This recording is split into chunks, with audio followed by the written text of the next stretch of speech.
Moi, j'avais initialement, quand j'ai fait mon premier gros investissement, c'était à Trois-Rivières. J'ai acheté un 15 logements là-bas. Tout le monde me disait, t'es fou, Trois-Rivières, c'est tous des junkies, va pas là-bas, On dit, you know what? Les chiffres font du sens. Numbers don't lie. Je m'en vais investir, je m'en vais pas acheter un ami. Là. Je m'en vais mettre mon argent à un endroit qui va me payer.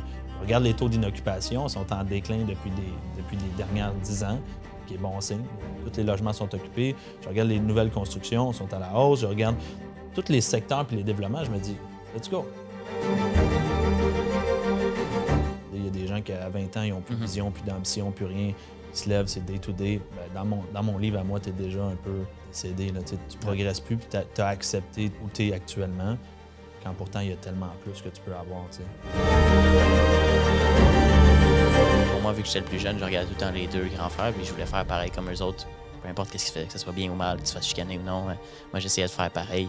Fait que j'en ai fait des niaises aussi, mais c'est sûr que bon, j'ai appris de leurs erreurs, puis c'est pour ça que je suis rendu là. Le domaine du courtage est en constante évolution. Dans une ère technologique où le changement est presque assuré et inévitable, il faut plus que jamais rester à jour et s'adapter aux tendances innovatrices de notre domaine. Vous voulez apprendre des meilleurs courtiers hypothécaires et immobiliers du Québec? Vous voulez devenir un leader dans le courtage? Voici le podcast qu'il vous faut. Les courtiers du Québec avec Seroujane Kenishalingam. Bonjour tout le monde, j'espère que vous allez bien. Les courtiers du Québec, aujourd'hui j'ai la chance d'être avec deux frères. C'est la première fois que j'ai des frères au podcast. Cool. Dominique Lamarre et Samuel Lamarre. Merci les gars d'être ici aujourd'hui avec nous. Ça fait un petit bout que je voulais vous avoir dans le pod. C'est enfin arrivé. Merci. Puis je voulais faire ça différemment. Donc au début c'était Dom. Samuel t'es apparu. Tu me lances tout le temps des fleurs sur les réseaux sociaux. Alors t'as compris la technique pour... Il dit un petit peu qu'il voulait nous avoir depuis hier 8 heures. Mais ça fait longtemps qu'on s'en parle. Ouais, c'est vrai. J'ai même participé à ton podcast avant même que j'étais... Ah, puis t'étais venu au bureau aussi parler avec l'équipe, tout ça, c'est cool. Merci les gars. Donc c'était vraiment naturel que je vous invite ici. Puis tu brasses un peu ton secteur où tu pratiques la salle, c'est bien ça? Ouais. Donc Dom, tu as commencé des IGA, à propriétaire des vitres teintées UV. Yeah. Ainsi que par la suite, tu es allé dans la construction. Wow. Et au début, avant tout ça, tu étais dans l'armée. Donc, tu viens avec un grand bagage. Ouais. Toi, Sam, tu as étudié dans l'ingénierie, si je me souviens bien. Exact. Tu as 23 ans. Ouais. À 23 ans, man, je suis jaloux parce que tu as plus de barbe que même moi. Donc, je pense que c'est Alors, merci les gars d'être ici avec nous. On va partager, on va donner le maximum de valeur aux courtiers qui nous écoutent. Yes. Je vais aussi parler de cette chimie que vous avez entre frères. J'ai un frère, mais il n'est pas dans le domaine. Donc peut-être que pas encore. Peut-être que je peux prendre des trucs ici et là pour peut-être d'être un meilleur leader et influencer les gens. J'invite du monde où je suis passionné, où je veux apprendre de l'autre, tu vois. Alors, je suis dans une position où je veux maintenant apprendre de vous. Right? Merci. Alors, ce qui est cool avec moi, c'est que, étant donné que je n'ai pas eu le succès du jour au lendemain, quand j'ai commencé le pod, j'ai commencé dans le sous-sol de mes parents. Mon premier podcast, c'était avec François Macaille, Alex Adou, François Macaille. Et eux, ils ne savent pas, là, je ne l'ai pas vendu comme ça. J'étais dans le sous-sol de mes parents quand j'ai commencé. On a commencé avec les Zooms. Plus le budget augmentait, plus je commençais à m'investir. Ouais. Et là, aujourd'hui, je suis où ce que je suis. Mais quand j'ai commencé, c'est ça. Donc, j'avais pas le succès. Puis, j'ai invité du monde où je pouvais apprendre. Il y a un dicton qui dit, si tu veux avoir un coach, essaie d'avoir un coach qui est plus loin que toi. Ouais. Beaucoup plus loin, beaucoup plus accompli.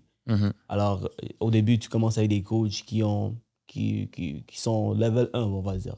Et là, si tu es level 10, tu ne peux pas prendre le même coach. Il peut se sentir insulté, mais tu ne peux pas garder le même coach parce qu'ici, surtout, il arrête. Il l'a pas fait. Exactement. Exactement. Donc, un peu, c'est la même philosophie avec mes podcasts. J'essaie de prendre du monde que je peux apprendre. Donc, merci les gars. Dom,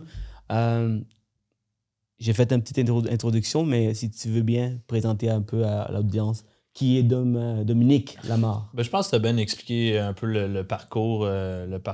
Initialement, c'était en accéléré, là, veux pas, que ce soit du GA, après ça, militaire, après ça, construction, etc.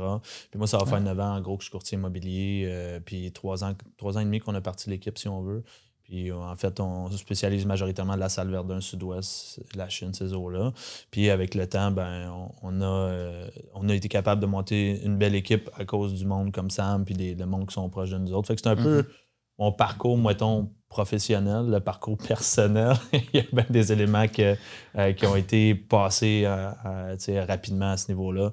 Mais je pense que qui je suis aujourd'hui, tout le bagage qui vient avec, c'est ça qui détermine qui je suis aujourd'hui, tout simplement. Puis c'est cool que tu as été dans l'armée. Moi, j'aurais voulu que mes parents me mettent dans l'armée parce que ça m'aurait peut-être donné cette discipline, cette motivation que j'ai appris par moi-même parce que j'avais pas le choix si je voulais réussir. Commencer à lire des livres. Mais quand tu rentres dans l'armée, c'est comme, si tu niaises, ils te mettent dehors. Je sais pas comment ça fonctionne, mais j'ai une idée à travers les films. Ouais. Ça va pas tout pareil, non. Mais oui, il y a encore la même culture de discipline qui est encore présente. Tu là. fais ton lit le matin. Ouais, ton lit, ton PT, c'est ton entraînement. Puis c'est vraiment au corps d'auto. Là. OK, on va faire le workout. Puis ils te testent tout le temps. Ça, c'est un des affaires à l'armée qui est vraiment nice, ou du moins qui je trouve, développe des bons côtés chez une personne, c'est que tu es tout le temps en mode test.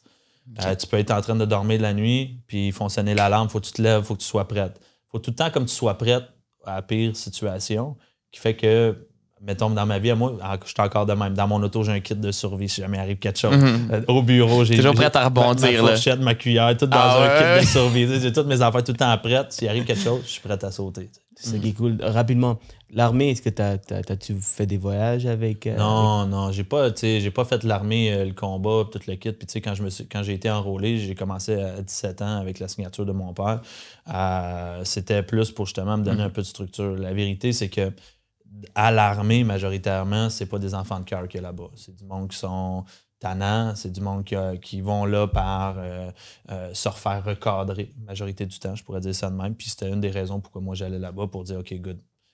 C'est ton choix à toi ou c'est les choix de tes parents? Ça a été mon choix à moi d'aller là pour recadrer. C'était soit l'armée ou la prison. Fait que faut que tu sélectionnes à un certain moment. Là, tu sais. Donc, ça a été, depuis que tu es tout jeune, tu avais cette idée d'avoir mieux pour toi. Ouais. Donc, quand tu t'es posé des questions de où est-ce que tu es, puis la personne tannante que tu étais, tu disais, donc tu te dis, bon, si je veux changer ma vie, il faut que je prenne des actions, puis c'est une des raisons pourquoi tu es allé dans l'armée. Puis je pense que le monde, mettons, qui sont un peu tannants ou qui ont c'est qu'ils ont une flamme intérieure. Elle est juste mal dirigée, tout simplement. Puis moi, j'avais besoin de l'encadrer, cette flamme-là. Puis de dire, OK, good, j'ai des passions dedans de moi, j'ai des limitations en ce moment qui fait que j'agis d'une certaine façon. Cet endroit-là peut faire en sorte que ça va recadrer le tout, puis je vais diriger cette passion-là au bon endroit, en gros. Puis Sam, pendant que lui était tannant, est-ce que tu vivais un peu les répercussions de Dominique ou comment ça a été? Est-ce que tu te rappelles comment ça a été avec Dom? Pas vraiment de répercussions. C'est sûr qu'on a quand même une bonne différence d'âge, mais tout au long de son parcours, de ces étapes-là, justement, quand il dit qu'il y en avait de l'énergie, mais il n'était pas focusé, disons, au bon endroit ou peu importe, jusqu'à temps que ça se place avec le temps, tout ça. Mais ça a été quelque chose. Ça a été, Est-ce que tu voyais ce qu'il faisait? Souvent, comme par exemple avec mon frère, moi, je faisais mes trucs de mon côté, lui, il faisait ses trucs de son côté. Je ne connais pas ses amis, il ne connaît pas mes amis. On était, à un certain point, on n'était pas aux mêmes écoles. Alors ça fait qu'on a pris une plus grande distance, même aujourd'hui. Alors, de votre côté, est-ce que vous étiez proches, vous étiez plus loin? C'était comment votre relation? Je te dirais qu'on n'était pas très, très proches quand on était jeunes. Je savais qu'est-ce qu'il me disait ou qu'est-ce qu'il se faisait chicaner pour. Sinon, le reste, je n'étais pas vraiment au courant. Mais, puis tu sais, moi, j'étais jeune. On a un autre grand frère aussi. Puis, pour moi, vu que j'étais le plus jeune, je regardais tout le temps les deux grands frères. Puis, je voulais faire pareil comme eux autres. Peu importe qu'est-ce qu'ils faisaient, que ce soit bien ou mal, que tu te fasses chicaner ou non. Moi, j'essayais de faire pareil. Fait que j'en ai fait des niaises aussi. Mais c'est sûr que, j'ai appris de leurs erreurs. Puis... c'est pour ça que je suis rendu là. Tu parles de. Tu dis toi aussi, tu as ton frère, vous avez pris deux chemins. Je t'avertis, c'est mon podcast. Deux chemins différents. Mais je pense que aussi quand on est jeune et quand on vieillit, il y a des éléments qui nous ramènent en tant que tel. Je ne sais pas si toi tu le vis en ce moment avec ton frère ou plus vous grandissez, plus tranquillement ça commence à se rapprocher. Là. Oui, absolument. Donc au début, évidemment, on était deux 2 enfants qui étaient laissés seuls parce que mes parents travaillaient tout le temps. Alors, et ils m'ont pas nécessairement donné ce schooling de « OK, regarde, il faut que tu sois le meilleur ami de ton frère. » Alors, moi, j'étais plus côté un peu plus selfish, donc je voulais avoir ce que je voulais. Donc, j'ai passé toujours avant lui. Donc, ça fait que on n'a pas eu cette relation d'amitié. Même si nos parents disaient faut que ton frère est égal ami, mais il n'y a pas de circonstances où on a réussi à solidifier notre relation. Par la suite, quand on est sorti, on est allé au primaire, secondaire, les écoles nous ont séparés. Donc, je rentrais, je faisais mes affaires, je commençais à avoir des copines. Donc, ça aussi, ça fait que j'étais très occupé avec ma vie personnelle, lui de son côté. Alors, jusqu'à aujourd'hui, maintenant, c'est encore pire parce que mon mindset a changé. J'ai beaucoup évolué. Il a pris d'autres directions. Ça fait qu'on s'est éloigné encore plus. Oh, wow. Maintenant, il regarde un peu qu'est-ce que je fais. Il veut aussi reprendre sa vie en main. Donc, c'est la meilleure façon. Il y a le secret sauce. Son frère réussit. Son frère, il fait des grandes choses. Donc, il y a la chance de peut-être s'approcher à moi puis voir qu'est-ce qui peut être fait. Donc, on essaye maintenant. On essaye. Mais c'est plus tough parce que les conversations qu'on a, le mindset que j'ai, son mindset, complètement différent. C'est comme il vient d'un autre pays. Là, ça fait des années que tu travailles là-dessus. Tu sais, oui. Ça prend un certain moment. Là. Effectivement. C'est aussi important avec ta femme, ta copine, que si toi, tu es tout le temps dans le développement personnel, mais elle ne veut rien savoir, évidemment, vous allez séparer, vous allez avoir des opinions tellement différentes qu'à un moment donné, ça ne fonctionnera plus parce qu'elle n'est pas en constant développement. Pour tous les gens que tu as autour de toi aussi, ça doit être comme ça. Puis à tous les jours, même tes amis, mon cercle d'amis a beaucoup changé avec le temps depuis que mon mindset change aussi avec le temps. Ton cercle d'amis, ton frère, ma relation avec mon frère, comme on dit, c'était pas mal différent avant. Puis que tout s'est formé, puis que le fait qu'on a des visions peut-être similaires, fait qu'on s'est plus rapprochés aussi avec le temps. Il y a une chose que tu as dit dans le passé, dans tes podcasts, le jour où tu arrêtes de grandir, c'est le jour où tu meurs dans ces mots. Alors, il faut absolument... Si la personne qui évolue pas, et toi, tu essaies toujours d'aller plus loin, à un moment donné, vous allez avoir des opinions extrêmes parce que tu apprends des nouvelles choses, tu veux grandir, donc tu apprends toujours quelque chose de nouveau, tu vois. Ouais. Tu n'as pas besoin d'avoir... Moi, je connais du monde, tu n'as pas besoin d'avoir 80 ans pour puis être physiquement dans une tombe pour décéder. Il y a des gens qui, à 20 ans, ils n'ont plus de vision, plus d'ambition, plus rien. Ils se lèvent, c'est day-to-day. Ben, dans mon livre, à moi, tu es déjà un peu décédé. Là. Tu ne progresses plus, puis tu as accepté où tu es actuellement, quand pourtant, il y a tellement plus que tu peux avoir. C'est clair. Puis aussi, tu me disais que tu as même coupé des relations aussi extrêmes que tes parents. Alors, j'aimerais savoir ton opinion là-dessus. C'est quoi l'histoire derrière? T'as pas tellement développé dans tes podcasts. Non, ben écoute, je pense qu'il y a eu des moments où, comme je disais, vraiment, il faut que tu penses à toi. Puis quand des fois, il y a des décisions que tu dois prendre pour que ça avance, puis pour que tu réussisses à réaliser la vision que tu veux avoir. Puis c'est pas tout le temps des décisions faciles. J'ai dû faire des changements, couper ou du moins... J'avais besoin, pendant un certain temps, de couper les liens, le temps que moi, dans ma tête, ça se place, puis que tout soit correct, pour qu'après ça, je sois capable de tracer la ligne entre, OK, on se voit dans un souper, c'est bien correct, puis après ça, mais que ça soit avec ma mère, j'ai coupé, à un certain moment, j'ai coupé les liens complètement. J'ai dit, regarde, ça marche pas, on voit pas les choses de la même façon, tu pousses pas pour mes buts, mon ambition, on va arrêter ça là. Mon père, la même chose. Puis sans aller vraiment dans le parcours, mais moi, j'ai rencontré mon père, j'avais 13 ans, puis il y a eu bien des changements comme ça qui fait en sorte que tu prends des décisions à un moment donné, puis tu dis, OK, good, là, c'est les bonnes décisions pour moi, c'est ça ça me limite pas. Puis j'ai pas l'impression d'avoir quelqu'un qui me pèse sur la tête, mais plutôt j'ai l'impression que là, je reprends un souffle, puis je suis capable de respirer. Puis quand je vais bien respirer, tranquillement, je vais commencer. T'avais quel âge quand tu as pris cette décision? Ma mère, 13 ans. Fait que de 13 à 21, 22 à peu près, 20 ans à peu près, de 13 à 20 ans, j'ai pas vu. Puis là, j'ai commencé à mettre un peu de l'ordre dans tout ça. Tu habité où dans ce cas-là? J'ai déménagé chez mon père. Fait que dans le fond, j'ai pas vu mon père de 0 à 13 ans. 13 ans, je l'ai rencontré, première journée, j'ai déménagé chez eux. Puis à ce moment-là, puisqu'on était dans un environnement quand même assez rock'n'roll, fait qu'après ça, j'ai déménagé là-bas, puis j'ai arrêté de parler à ma mère pendant des années. Puis après ça j'ai fait mon move, j'ai déménagé. En fait, j'ai acheté mon premier 4plex. Ma mère m'a appelé en panique. Elle dit ça marche pas avec mon chum, etc. As-tu de la place pour moi? J'ai appris que tu as acheté un immeuble par la branche.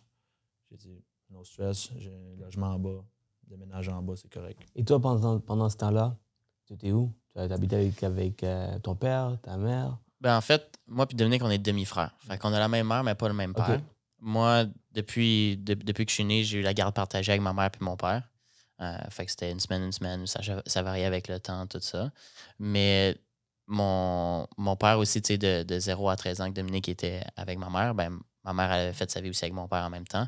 Fait que mon père, il connaît Dominique, il les a élevés aussi une partie de leur vie. Ouais. Fait qu'on est tous quand même proches, tout ça.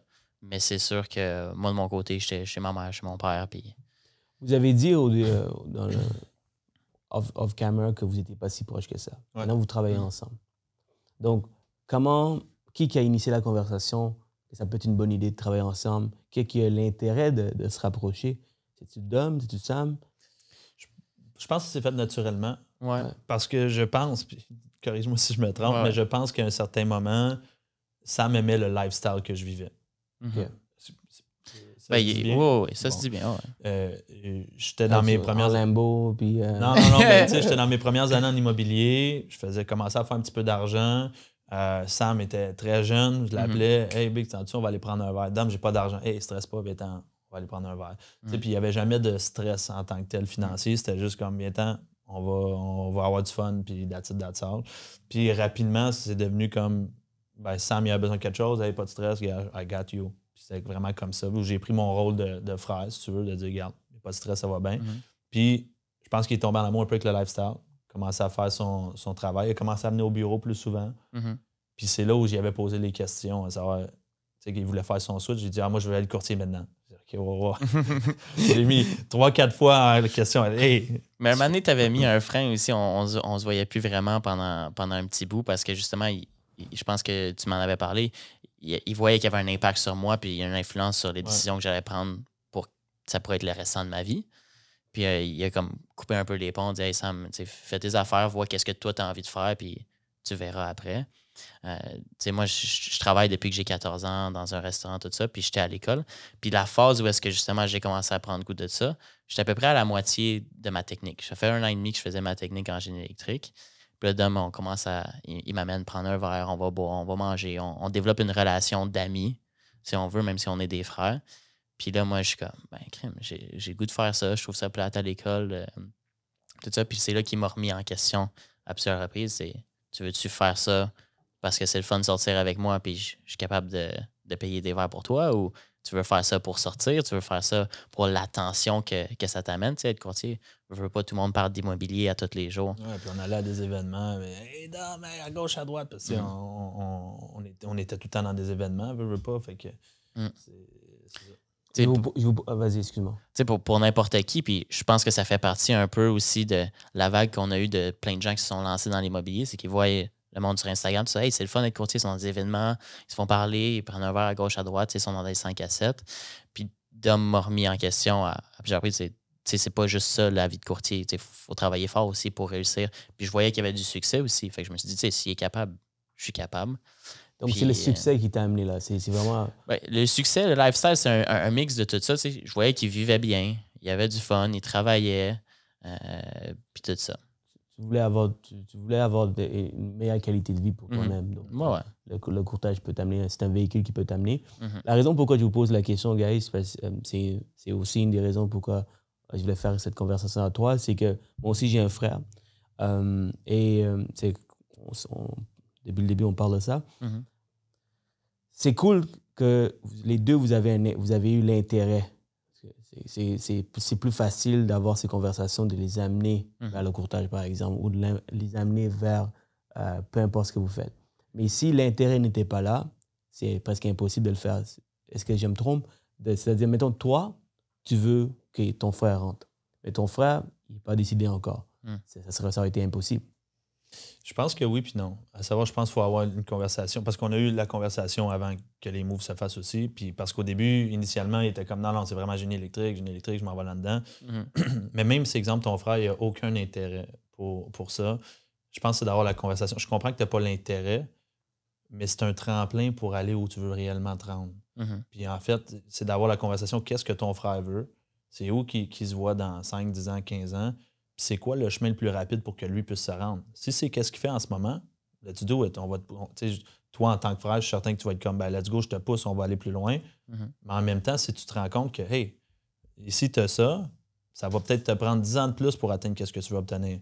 Versus de ce côté-là, le chemin est déjà fait, c'est plus facile, ça va être plus gratifiant rapidement pour toi, puis tu peux te rendre plus rapidement à ta destination.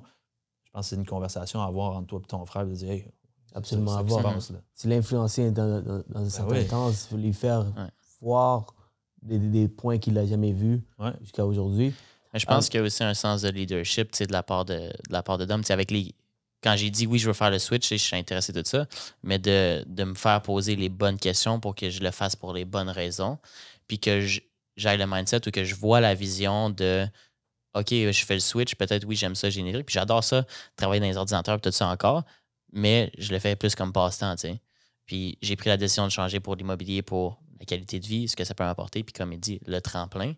Mais si tu n'es pas au courant de ça, puis si tu le réalises pas, puis tu le fais juste pour le lifestyle, ben c'est là que ça peut nuire à ta business. Ou... je vais te donner un truc pour ton frère. Si jamais, je sais que l'objectif, c'est d'essayer de le convertir. Moi, j'ai jamais aidé Sam. Je vais dire ça comme ça. Quand il a fait le saut, j'ai dit, je peux pas te donner plus de gaz que j'en donne aux autres. Parce que l'image, ça va dégager, c'est qu'à cause que tu es proche de moi, je t'aide plus. Il faut vraiment que tu apprennes un petit peu plus la partie difficile, puis après ça, on va bâtir quelque chose un peu plus proche. Mais je pense qu'il fallait qu'il goûte aux parties moins le fun, puis aux parties le fun pour que ça fonctionne. Absolument. Donc, une des choses, c'est bien que tu me dises ça, parce qu'une des choses qu'il m'a demandé dernièrement, c'est aux jeunes, je m'intéresse maintenant au courtage. C'est quoi les écoles? Puis là, je lui ai dit, voici les écoles. Il me dit, est-ce que tu veux me payer le cours pour moi? Puis, ce que j'ai vu de mon frère, c'est qu'il a toujours été un enfant gâté par mes parents. Maman, c'est une mère poule. Donc, s'il brise l'auto... Il est plus jeune que toi, hein? Il est plus jeune.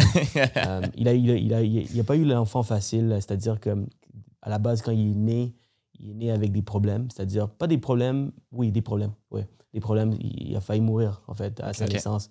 Donc, ma mère, elle a toujours ce côté protectrice envers mon frère. Il est bien normal aujourd'hui, aucun handicap, rien de tout ça, mais il a toujours été protégé par ma mère.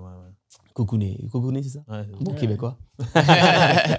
Alors, je dis que j'apprends des choses tous les jours.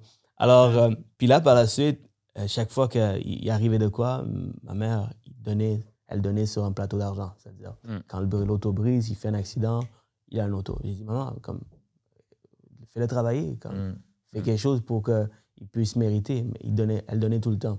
Alors, maintenant qu'il me pose cette question, hey, veux-tu payer le cours? J'ai dit, si je le fais, il ne va pas voir la valeur de travailler fort pour prendre son cours. Ouais. Alors, je lui ai dit de payer toi-même le cours, mais je vais te supporter dès que tu rentres. Depuis ce temps-là, je n'ai pas eu de nouvelles de sa part. Mais je pense que tu as pris la bonne décision. Ouais. Parce que, c'est ça que je voulais savoir. Je pense que oui. Puis j'ai fait la même chose avec ma femme. Là. Et quand elle a commencé comme courtier, j'ai dit, je peux t'aider, mais je ne vais pas le faire parce que ça ne va pas t'aider. Aussi simple que ça. Il faut que tu apprennes à gérer tes propres sous. Il faut que tu apprennes à mettre toi-même les efforts en place pour pouvoir te le permettre. Puis je pense que de juste donner de l'argent fait en sorte que, tu sais, mettons, tu arrives, le cours, je ne sais pas, il est combien, mettons, c'est 5 000 $. Tu dis, OK, je signe le chèque, 5 000, c'est réglé, il fait son cours.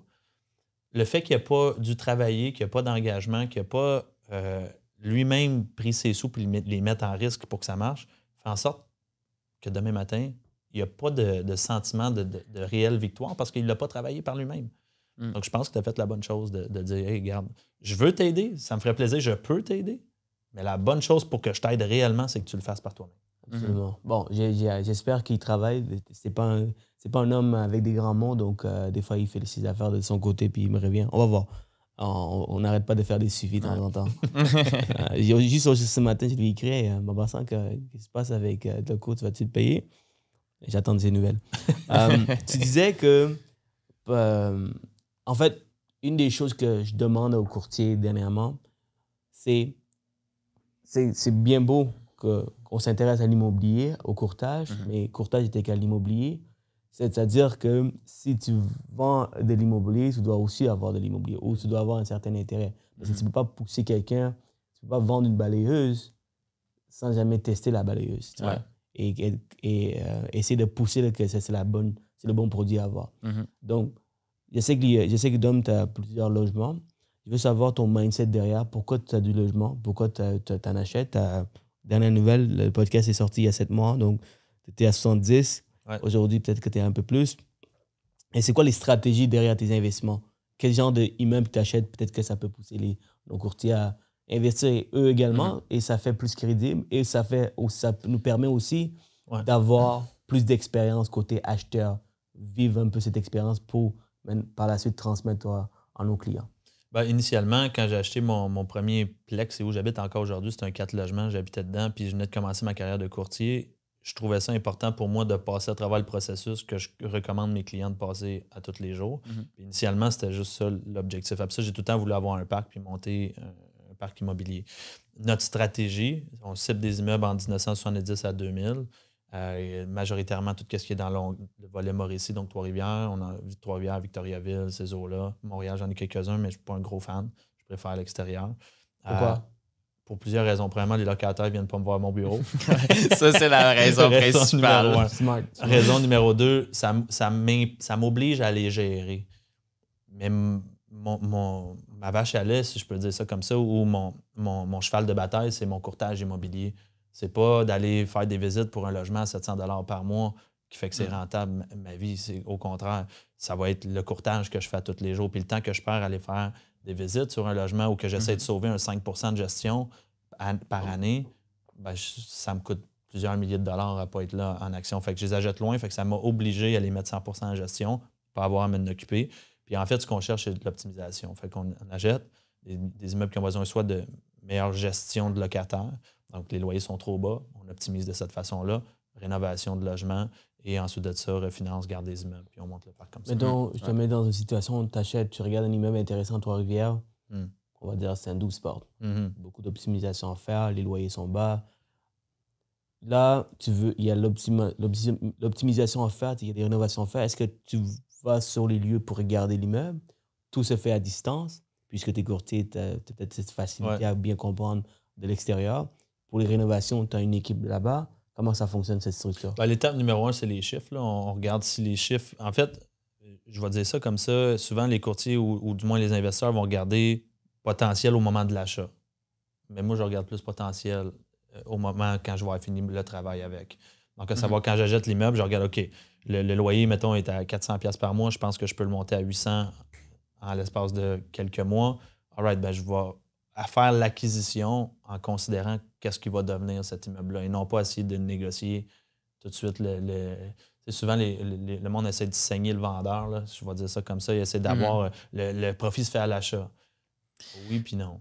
Fait que, je sais pas, jamais je réponds bien à la question, mais en gros... Bien répondu, oui. Pour le reste du processus aussi, ça, c'est la planification pour savoir, bon, ben, on fait l'offre d'achat, ainsi de suite. C'est sûr que Dom, quand il fait une offre d'achat, souvent, ben, je prends la parole parce que c'est moi qui le représente.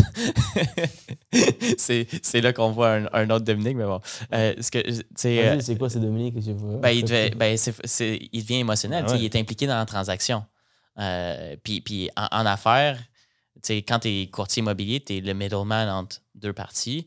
Donc, il faut que tu rationalises les deux parties. Puis les deux parties sont stressées parce que c'est leur argent, c'est leur investissement, c'est ici. Fait qu'il y a beaucoup d'émotions. Fait que mon rôle à moi, c'est de en fait, je suis juste très ferme. C'est ça qui est ça, où ça marche pas. Dans ses émotions. Mais est-ce que ça t'est déjà arrivé d'acheter un immeuble sans aller visiter? Non, mais en fait, ma vérification diligente est très simple. Je mets une clause de vérification diligente pour les documents, inspection, tout ça. Mais en fait, c'est juste ma visite des lieux. Je n'ai jamais fait d'inspection sur mes bâtiments, rien. Je consulte les documents, c'est ce que je trouve qui est le plus important. Dans le fond, y a-tu des failles dans les baux? Y a-tu des éléments? J'essaie d'analyser un peu ce volet-là. Après ça, je vais faire ma visite des lieux. Puis une fois que j'ai fait ma visite des lieux, on s'en va direct au financement. Rapidement, pour motiver les gens aussi à investir, à pousser à investir, c'est quoi le meilleur coup que tu as fait en achetant un immeuble? Honnêtement, je pense qu'on est en train de travailler dessus, mais je vais vous en donner un rapide. Okay? J'ai acheté un 12 logements à Victoriaville, je payé 800 000, j'ai fait une assumation d'hypothèque. Fait que j'ai une hypothèque de 500 000 là-dessus. Il y a 2 ans. En début d'année... Donc, ça veut dire que tu as pris l'hypothèque du vendeur à 500 000. Ouais. Donc, tu n'as pas payé 800 000. J'ai payé 800, le prix d'achat total, puis j'ai payé la balance cash. Donc, j'ai donné la différence entre le 500 et puis... Techniquement, ça lui a coûté plus d'argent de ses poches pour faire l'acquisition de celui-là. C'est que habituellement, le modèle qu'on utilise, c'est d'utiliser le moins d'argent de nos poches pour aller chercher plus de financement pour... Donc, tu as mis 300 000? Oui. 300 000 de mise de fonds. On était en compétition, il y avait 5 offres. L'immeuble était à 800, on a fait un offre à 860 initialement. Vérification diligente, fait la visite des lieux, trouve des petits bobos à gauche, à droite. Truc que je te donne, tu négocies jamais un prix avant d'avoir trouvé des éléments dessus. Donc, ça ne donne rien de faire un offre à 7,50, tu ne seras juste pas accepté. T'es mieux.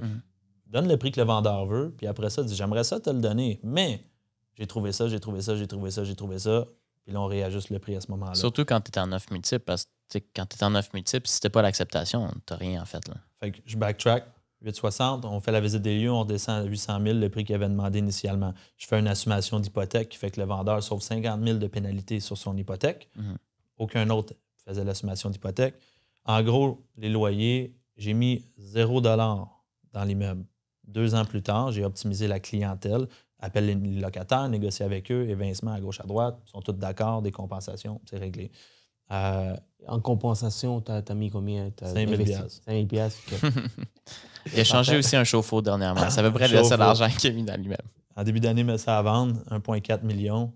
Et on a eu 4-5 offres d'achat, 1,350 acceptées. Puis j'ai pris la décision, on était rendu dans le délai du financement, ils m'ont demandé une extension, j'ai dit, you know what?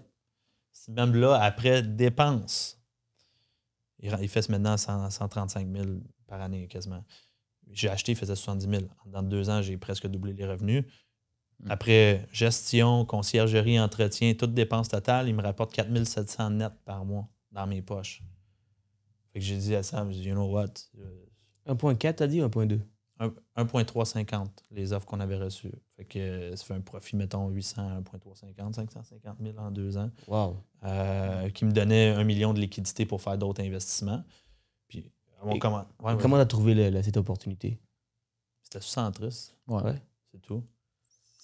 Mais tu as étudié un peu les chiffres, tu as vu que les loyers, c'était plus bas. C'était mon premier à Victoriaville. En fait, c'est encore celui que j'ai à Victoriaville. Après ça, on a passé proche d'acheter des 24, tout le kit, mais moi, j'avais initialement, quand j'ai fait mon premier gros investissement, c'était à Trois-Rivières. J'ai acheté un 15 logements là-bas. Tout le monde me disait, t'es fou, Trois-Rivières, c'est tous des junkies, va pas là-bas, papa. On dit, you know what? Les chiffres font du sens. Numbers don't lie. Je m'en vais investir, je m'en vais pas acheter un ami. Là. Je m'en vais mettre mon argent à un endroit qui va me payer. Je regarde les taux d'inoccupation, ils sont en déclin depuis des dernières 10 ans. Ce qui est bon signe. Tous les logements sont occupés. Je regarde les nouvelles constructions, sont à la hausse. Je regarde tous les secteurs puis les développements. Je me dis, let's go. J'ai mon premier 15 là-bas. Après ça, je suis en train de regarder sur Centris. Ça faisait quelques temps après. Puis je me rends compte que, OK, mais Trois-Rivières, il y a l'Université de Trois-Rivières, mais Trois-Rivières ont un pavillon à Victoriaville. Puis moi, toute ma clientèle à Trois-Rivières, c'était tous des étudiants avec co-signataires avec leurs parents et tout. Puis c'est du monde qui vient de Montréal. Ils sont habitués de payer des gros loyers. Fait que moi, j'ai rentré là, j'ai payé les bons loyers. Puis ça, j'étais allé à Victoriaville. Puis je suis à 2 minutes du pavillon de l'Université de Trois-Rivières à Victoriaville. Fait qu'avant d'acheter, j'ai mis une annonce sur Marketplace, 4,5 à louer au prix que moi, je demandais à Trois-Rivières. Je recevais des appels à pu finir. C'est done deal, man. C'est aussi simple que ça. Interesting. Faites le mot. Interesting. Puis, encore, dernière question là-dessus. Je comprends que il y a un pavillon à Victoriaville, mais au-delà de ça, les chiffres, les loyers étaient plus bas sur Centris. as remarqué, tu as fait des comparables? Exact. OK. La même chose, puis Marketplace me donnait un bon coup de C'est pouce. ça. Ça, c'est ça le truc. Tu sais, quand tu t'en vas pour acheter un immeuble, tu te dis, je peux-tu optimiser ou autre? Tu as plein d'outils. Là. Tu sais, tu peux aller chercher des données un peu partout. Mais le meilleur outil que tu peux avoir, c'est je vais en mettre une annonce. Puis je vais regarder qu'est-ce qui se passe. Puis quand j'ai mis, tout de suite, j'ai eu quasiment 75 demandes en dedans d'une journée. J'ai dit, il y a de la demande. Tu sais, pour le type d'unité que j'ai, il y a de la demande. Puis au loyer que moi, c'était une annonce test. Au loyer que je demande, le monde s'arrête. Sans voir l'immeuble, tu faisais une annonce? Ouais, j'ai pris les photos de l'immeuble. Je l'ai publié en ligne. Smart. Publié en ligne avec mon nouveau prix. Puis après ça, j'allais. Fait que ça, je pense que c'est un de mes bons coups. Mais mettons, je donne notre meilleur. Je pense que c'est celui qu'on travaille dessus. C'est un 15 logements. On a acheté ça quand? Il y a un an? Ça va faire 2 ans au mois de mars. Ça va faire qu'un an et demi. C'est quoi votre relation là-dedans? Est-ce que c'est toi qui fais le courtage, toi tu achètes? Investisseur silencieux. Oh. Pour ce deal-là de 15 logements, on est ensemble dessus. Nice, man, à 23 ans. Bravo. Merci. Bravo. On achète un 15, mettons, ça fait. Les propriétaires l'ont depuis 10 ans, ils ont payé ça 450 000 il y a 10 ans. Ça fait 3 ans qu'il est en vente. OK. Donc, déjà, red flag. C'est une piquerie. Ça Ouais. même. Quand on est arrivé pour faire la visite, il y avait un junkie sur son overboard qui passait la mop dans le sous-sol. Fait que, Il y avait un comme mot ça, avec un mohawk vert, là. Puis nous autres, on rentrait. Puis on Ben, était, c'était encore notre locataire. On était encore là. Puis à chaque fois que tu rouvrais une porte, je te jure, il y avait du stock jusqu'au plafond. On sentait la cigarette, le pipi, ça sent. Anyway, un immeuble à problème. Mhm. Ça fait 3 ans qu'il est à vendre, tout le monde sortir. La banque ne veut pas financer. Ils ont eu, je pense, 6 offres d'achat au total sur les 3 ans. Puis à chaque fois, à la visite, c'est là que ça tombait. Fait que pour résumer tout ça, tous les loyers, il y a des 3,5, il y a des 4,5, il y a des 2,5, sont tous à 300 $ par mois, plus ou moins. Ils sont tous les mêmes depuis les 10 dernières années, ça n'a pas bougé. Achète le bâtiment, on a payé ça 455 000. Wow. 12 logements? 15 15 logements. Ouais. Mais ça venait avec tous les problèmes. Mhm. Nous, il fallait qu'on fasse un ménage dans ça. Là. Je veux dire, tu avais des itinérants qui venaient squatter dans le sous-sol. Ouais. Non, c'était vraiment problématique. Question. Ouais. Tu es occupé, tu es un courtier immobilier. Comment tu dis, je vais mettre du temps? Est-ce que tu engages du monde pour pouvoir gérer tout ça? Le gestionnaire, c'est sa Gestionnaire job. fait le tout. C'est sa job. Et- Moi, je fais le jeu de téléphone. Moi, je parle au téléphone, c'est tout. OK. Le gestionnaire fait le footwork, en gros. Je lui donne mes instructions. Il n'est pas d'accord, mais je donne mes instructions. Voici ce qu'il faut qu'il se passe, ça. Il me fait la job, il me donne le compte-rendu. Ça ne marche pas, moi, j'appelle le locataire. C'est tout. C'est juste du téléphone, en gros. Résumer le tout, on réussit à avoir des ententes un peu avec tout le monde. 8 logements se libèrent. Un décède. L'autre se fait battre dans son logement. L'autre, on paye. On a payé des gens pour qu'ils quittent. Tout le monde est en accord. C'est toi qui as payé pour... Non. Non. mais tu en parles, mais une journée, on est au bureau, moi puis Dom. On appelle la police de Trois-Rivières. Qu'est-ce qui se passe? Il dit, ouais, bonjour, M. Lamar, on a besoin d'avoir accès à ce logement-là, tout ça. Il faut qu'on l'amène dans un hôpital psychiatrique. On est comme... Puis ils nous disent, il ne reviendra plus, là. On dit, OK. Puis, tu sais, on a pris beaucoup de photos, tout ça, parce que les logements, c'était incroyable, comment c'était dégueulasse, sale. Tu peux même pas T'es allé une fois ou t'es allé plusieurs fois? Non, il va souvent. Trois-Rivières. Non, mais je veux dire, t'es allé voir l'immeuble plusieurs fois depuis que t'as acheté pour gérer la situation. J'essaie de voir c'est quoi ton implication. Mettons, si je parle de point de vue gestion, quand il y avait les troubles, non, parce que c'est vraiment le gestionnaire. Mais là, le gestionnaire, il a lâché la gestion décembre. Fait que depuis décembre, c'est nous qui étions obligés de reprendre le relais. Le temps qu'on trouve un nouveau gestionnaire qui fait du sens pour nous, d'ailleurs, qui commence le 1er septembre. Donc, oui, on a fallu qu'on fasse bien des back and forth après. Mais initialement, tu sais, moi, il y a été 2 ans où j'ai descendu 3 fois à Trois-Rivières quand j'avais mes immeubles là-bas parce que le gestionnaire faisait une belle job. Tu sais. Je descendais faire des petits check-ups, s'assurer que tout est correct, mais that's it, là. J'allais chercher ma fortune, ma cagnotte. Ça. Parce que j'ai des laveuses sécheuses payantes. À chaque fois que tu descends, man, ça paraît pas, là. Mais des gros pots d'une pièce, là. Je ramenais ma cagnotte. J'ai regardé une vidéo dernièrement, comme c'est quoi les business qui vont toujours fonctionner, dont les laveuses sécheuses. Ben oui. Tout le monde a besoin de ça et AI va pas venir remplacer ce genre de business. Ouais. Donc oui, je comprends ce que tu veux dire. Okay, Donc 800 000. Non, ça c'est un autre. Ça, c'est 455 000. 450 000, oui. On a gardé les 8 logements vacants pendant des mois et des mois. Là, on les a rénovés. Pour te donner une idée, les loyers étaient à 300, on les a reloués 900, 1000. Là, en ce moment, il en reste 5 de vides, puis on fait déjà plus d'argent qu'on en faisait avant, puis on est à 1000$ de profit par mois.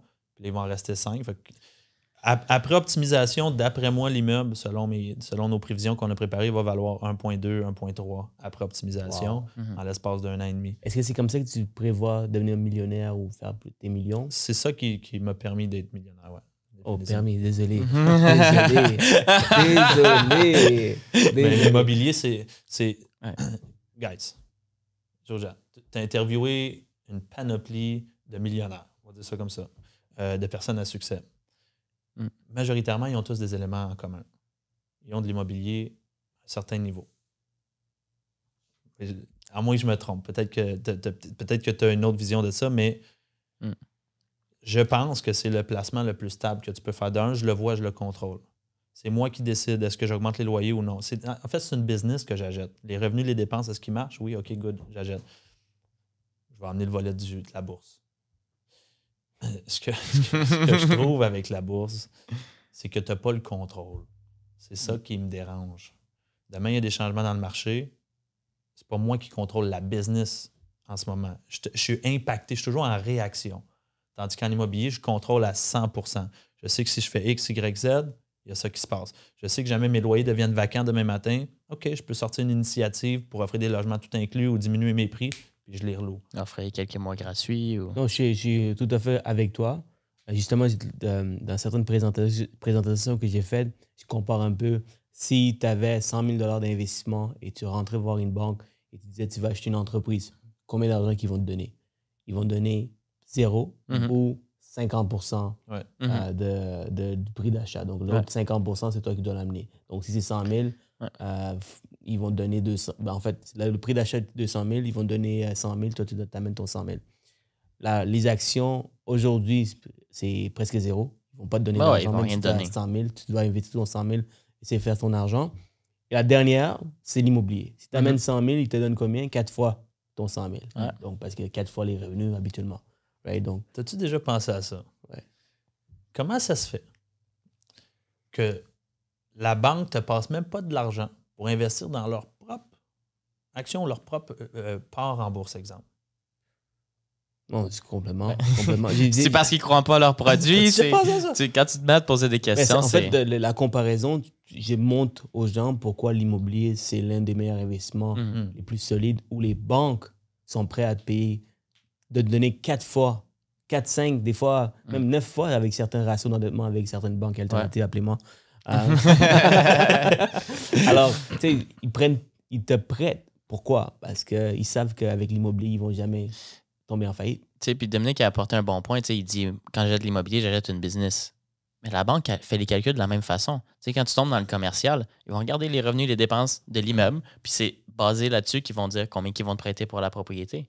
Donc, c'est une business, puis je pense que c'est pour ça qu'ils vont...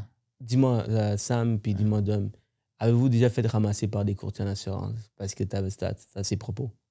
Ou te ramasser ou te faire challenger? Écoute, moi, j'ai mon opinion.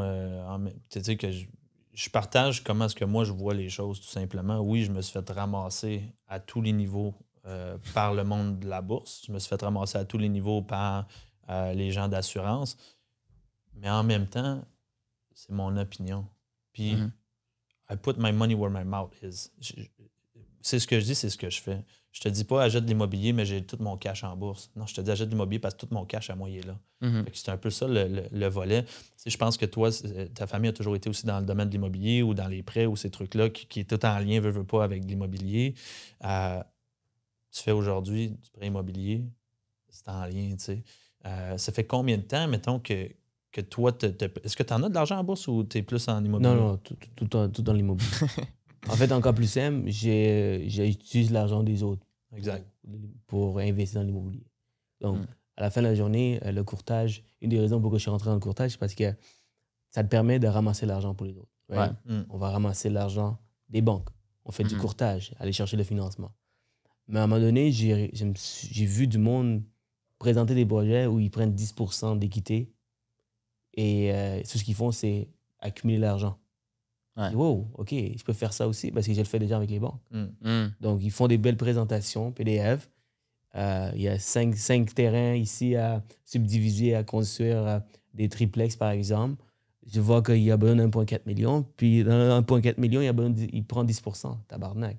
Ouais. Je dis, juste parce qu'il fait du courtage pour ramasser les fonds. Puis il amène bien sûr son expertise, son gros réseau. Donc, on a commencé à faire ça. Donc, encore, le meilleur des deux mondes. Donc, tu ne mets pas tes sous, tu amènes des opportunités sur la table, où les gens ils t'approchent parce qu'ils ont une opportunité. Donc, tu vois ces deals en premier plan.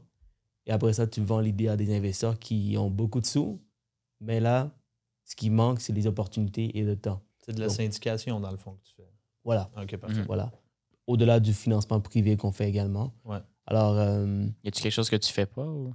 non. Je te pose la question, toi, c'est quoi ton opinion immobilier versus bourse? Moi, je suis 100%. Ça, je pourrais pas te challenger. J'aurais aimé ça te challenger là-dedans, mais je suis pas... J'ai déjà été day trader avant. Ah oui? Quand j'ai commencé... Oui. Ben, amateur, bien sûr. J'ai construit mon ordi en achetant toutes les pièces. Okay. Et par la suite, tous les jours, j'ai étudié le marché. J'ai dépensé des dizaines de milliers de dollars en formation pour devenir un meilleur day trader. Par contre, j'étais pas passionné. J'étais pas passionné parce que j'étais devant l'ordi. Vous voyez comment je suis. J'aime ça parler. J'aime ça être sur le spotlight, faire des présentations. Puis j'apprenais.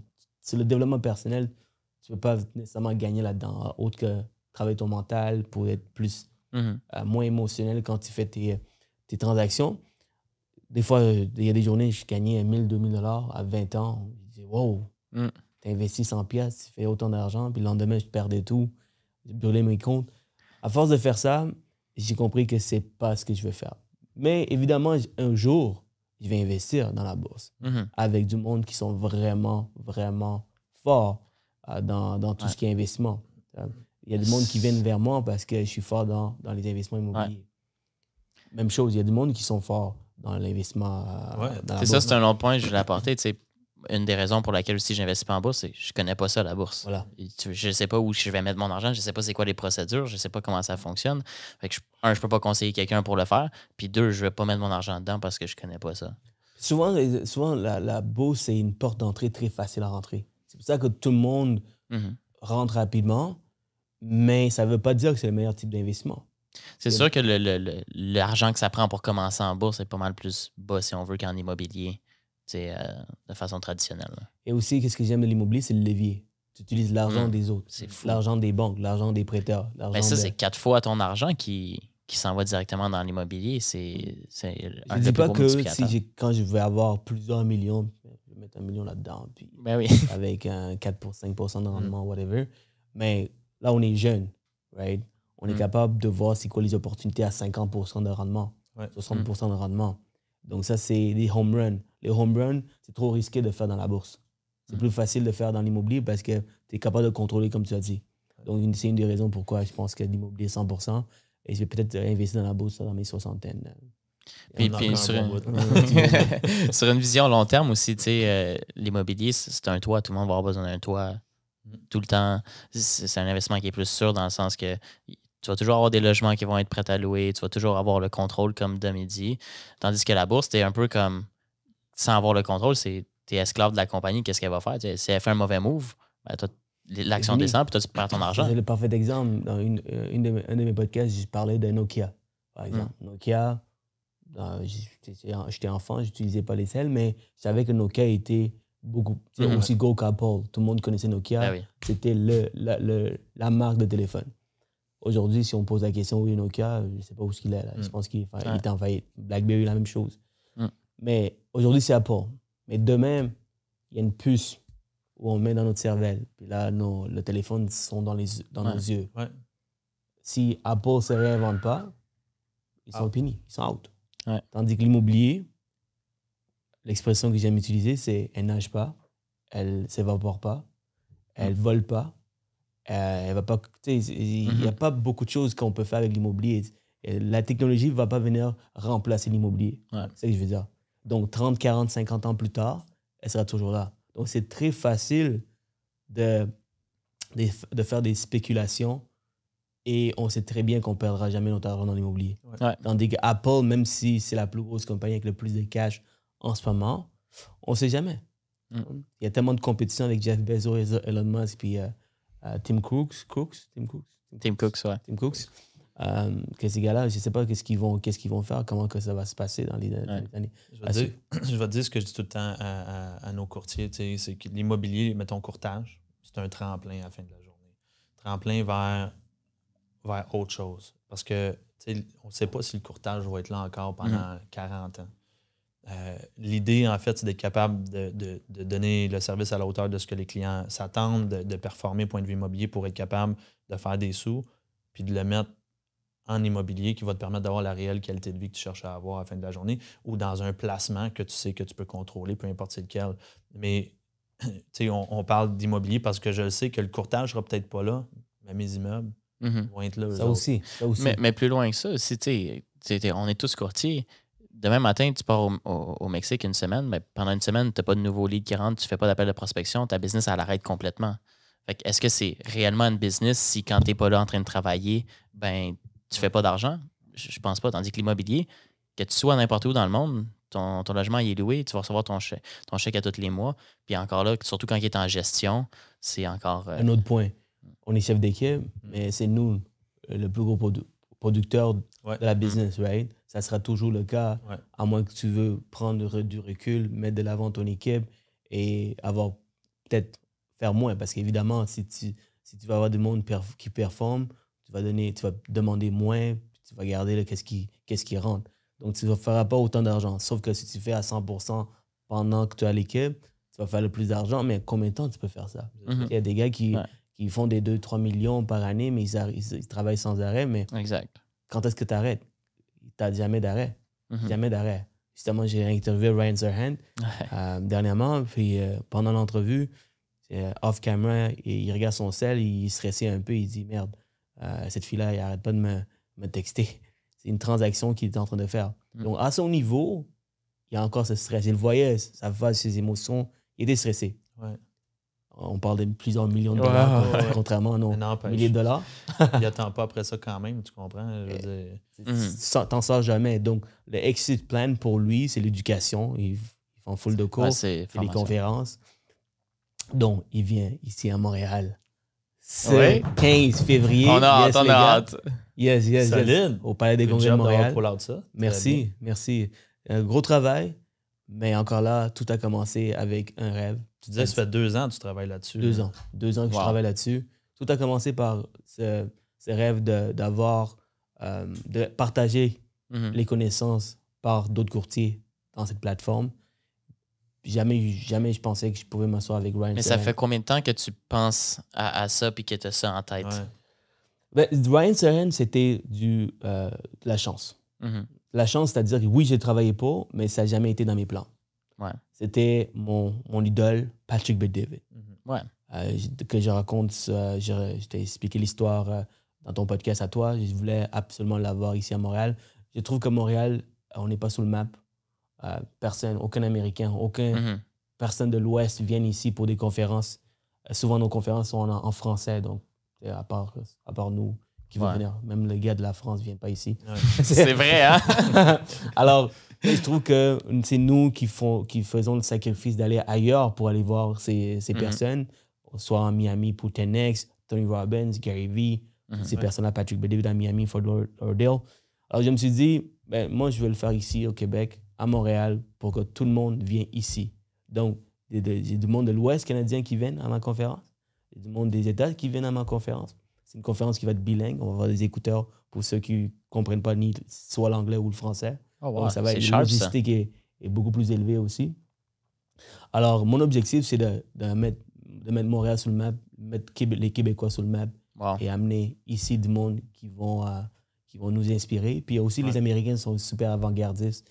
Donc, avoir cette proximité. Donc, c'est cool d'avoir Ryan, mais c'est cool de voir les autres profiter de cette présence de Ryan. C'est rafraîchissant, je pense, pour un event au Québec. On en parlait off-cam, de dire en fait que le Québec, on est tout le temps 5-10 ans en retard sur les États-Unis puis l'Europe, que ce soit technologie ou que ce soit les affaires ou autre, qui fait en sorte que d'avoir un peu c'est eux maintenant qui viennent nous voir ici dans une formation au Québec, qui va être où, là? Palais des Congrès de Montréal. Palais des Congrès de Montréal. Yes. Donc, ça aussi, on a changé. C'est pas rien, là. Merci, Dom. Ça compte beaucoup pour moi. Ça me fait peur, ce projet. C'est bon signe. Mais derrière la Ça veut peur, dire il que se tu vas- cache des bonnes choses. Effectivement. Et c'est drôle parce que j'ai toujours voulu faire des conférences depuis peut-être 1 ou 2 ans. Mais chaque fois que je présentais l'histoire, présentais mon projet, on me posait la question. Même l'équipe de Patrick qui me pose la question, c'est Jean, combien de conférences tu as fait? Parce que l'autre façon d'inviter un podcast Patrick, c'est de l'amener dans une conférence, payer, whatever. Et ça aussi, c'est pas facile. Mhm. Parce que ces gars-là, ils ont tellement une grosse réputation, ils sont comme combien de conférences tu as fait? Hmm. J'ai dit 0. OK, mais comment tu vas remplir la salle? Tu n'as pas Mm. d'expérience. Right? Donc, Il teste son expérience. OK.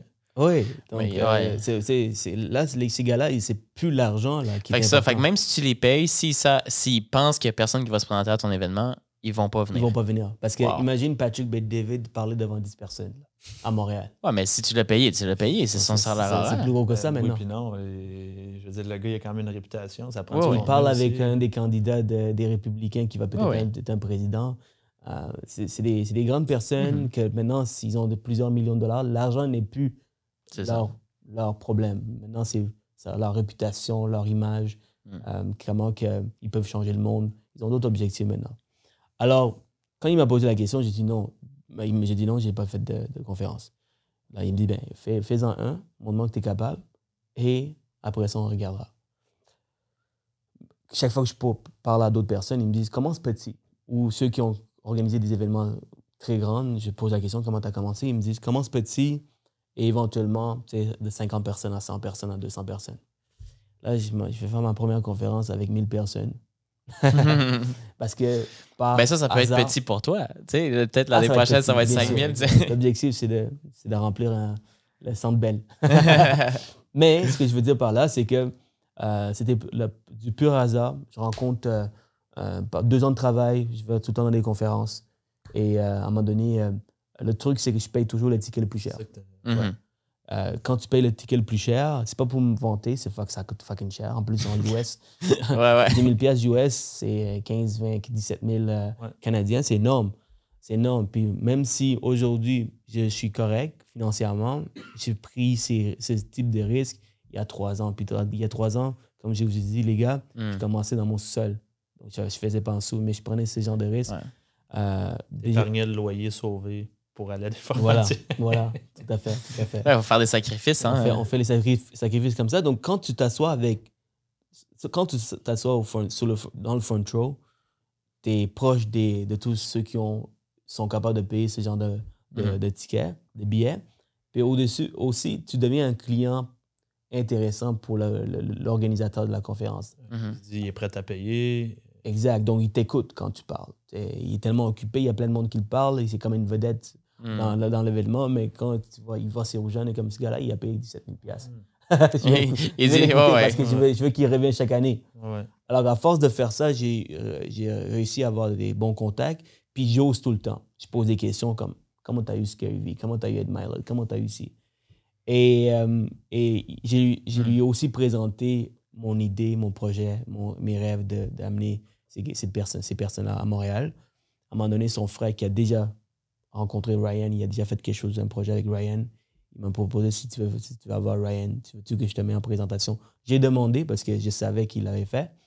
Et il m'a dit oui, let's go, je te mets en présentation. Mais tu parles de présenter ton projet aussi et tout ça, puis tu sais, oui, ça fait partie de la vente, mais quand ça fait 2 ans que tu y penses, ça fait 2 ans que tu vois ça puis que tu as ce plan-là, quand tu vas le présenter, ça va se ressentir aussi. Puis c'est là que ça va avoir un impact aussi, puis les gens vont sentir que c'est authentique et tout ça, puis que ça va leur tenter de te donner une opportunité ou de donner un avantage ou de te donner un peu d'informations pour aller plus loin. Absolument. C'est sans arrêt, chaque année, quand je le parle, je démontre mes intérêts. Puis à un moment donné, ces gens-là, ils voient, ce gars-là, il veut. Là.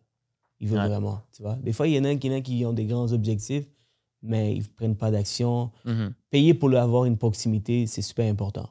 C'est un des trucs que j'ai appris dernièrement. Dans les conférences, il y a des conférences que tu payes, mais tu ne vois pas la valeur. Mais quand tu payes pour être tellement proche de ces gens-là, tu sais ce que j'ai remarqué dans le courtage à travers toutes ces entrevues que j'ai faites, il y a beaucoup de choses qui viennent très en commun parmi tous les invités, tous les courtiers. Ceux qui ont du succès, bon, bien sûr, ils ont la discipline, ils ont la motivation, blablabla, mais ils ont un grand réseau de contacts. Grand réseau de contacts.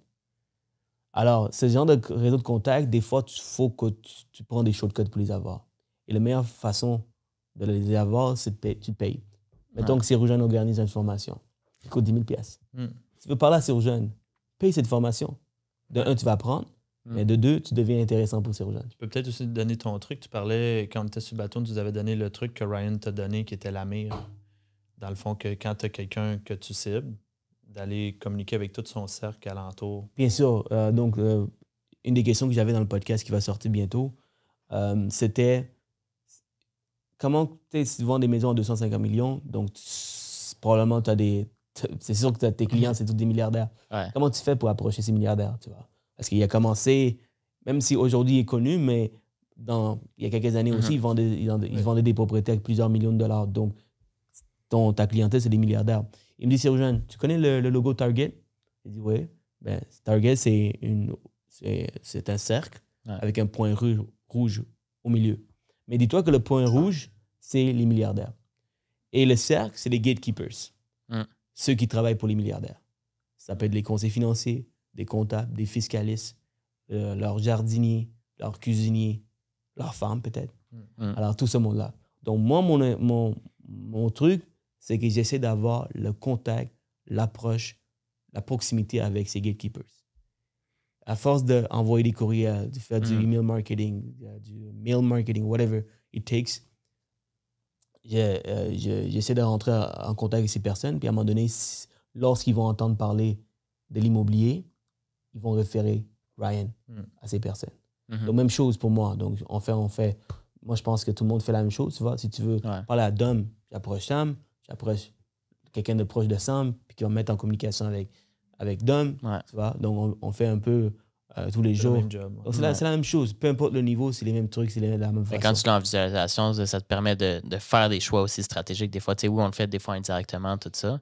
Mais je pense que de l'avoir en visualisation, puis ça, hey, OK, j'ai ma mire. Puis comme tu dis, ça prend du temps aussi. Là. Ça se fait pas du jour au lendemain. Ça t'a pris 2 ans avant de faire ça. Et la preuve sociale aide aussi. Tu peux pas comme, payer ces mondes-là, à moins que ces gars-là, ils ont juste soif de faire de l'argent. La majorité des gens que moi, j'idolise, c'est du monde qui ont une bonne réputation, que en fait, je marche leur chemin.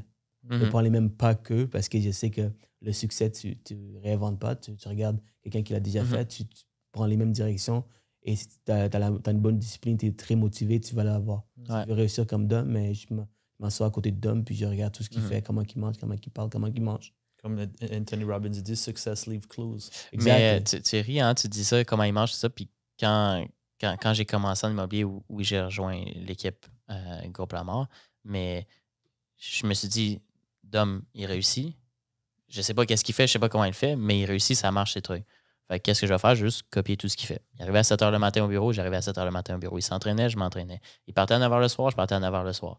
Je faisais juste copier tout ce qu'il faisait pour m'assurer que ça marche. C'est cute. J'admire cette relation. Tantôt, je te pose une question parce que tantôt, tu disais, tu sais, on parlait de création de contenu tantôt. Puis tu nous disais, Dom, il n'y a personne qui travaille plus fort que moi.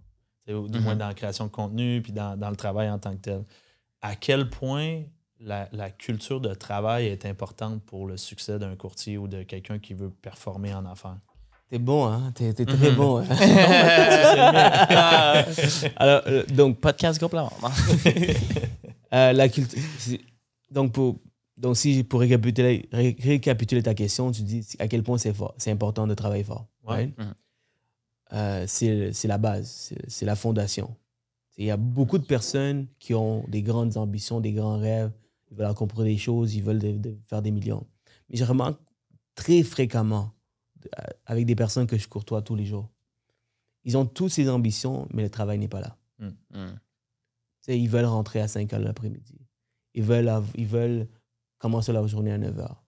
Ils veulent avoir leur week-end tranquille. Ils veulent faire des voyages. Ils veulent avoir des... À un moment donné, tout commence par des sacrifices. Et moi, le sacrifice que je fais, c'est que je travaille sans arrêt. Je me dis qu'un jour, ça va se payer. Puis, je suis la première génération. Mes parents sont arrivés ici au Canada. Ils m'ont donné cette opportunité. Je trouve que le Québec, c'est une terre d'opportunité pour moi. Je suis extrêmement chanceux. Il y a du monde qui nous tuerait pour avoir notre citoyenneté, notre vie qu'on a.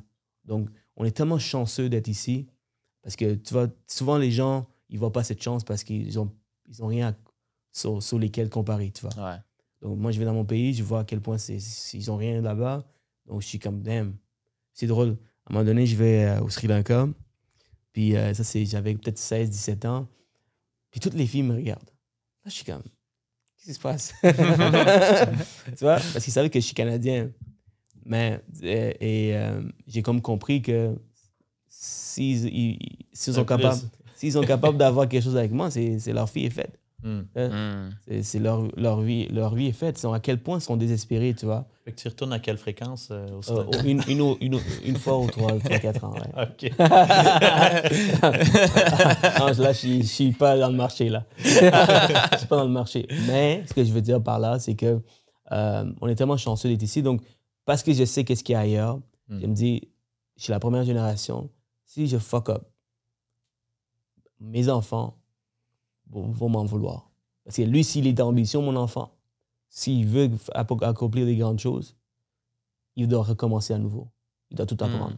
Ce qui est important de savoir, souvent les riches, là, tu sais, les gens hate sur les riches. Ah, ça, c'est l'enfant d'un riche. Ça, c'est l'enfant d'un riche. C'est sûr qu'il a eu gratuitement. Mais non.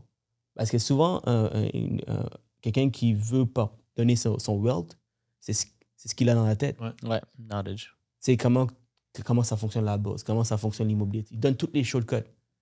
Même si l'enfant, tu donnes aucun sou, ce gars-là va réussir parce que j'ai compris que c'est toute une question de contact et de connaissance. L'argent, c'est même pas nécessaire. Tu es un bon vendeur, tu peux tout avoir. Alors, quelqu'un qui bâche, par exemple, dernièrement, je vais nommer le nom, là, Olivier Primo. Okay?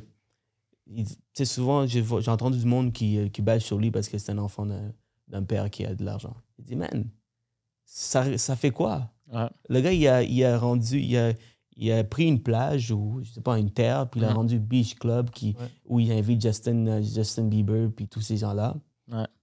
Ça prend beaucoup de sacrifices, ça prend beaucoup de travail acharné. Puis j'ai lu son livre, puis il a dû faire un pitch à son père pour lui vendre l'idée. Tu sais, oui, son père il a embarqué comme partner puis tout ça dans son idée, puis dans son idée folle, justement, de faire le Beach Club.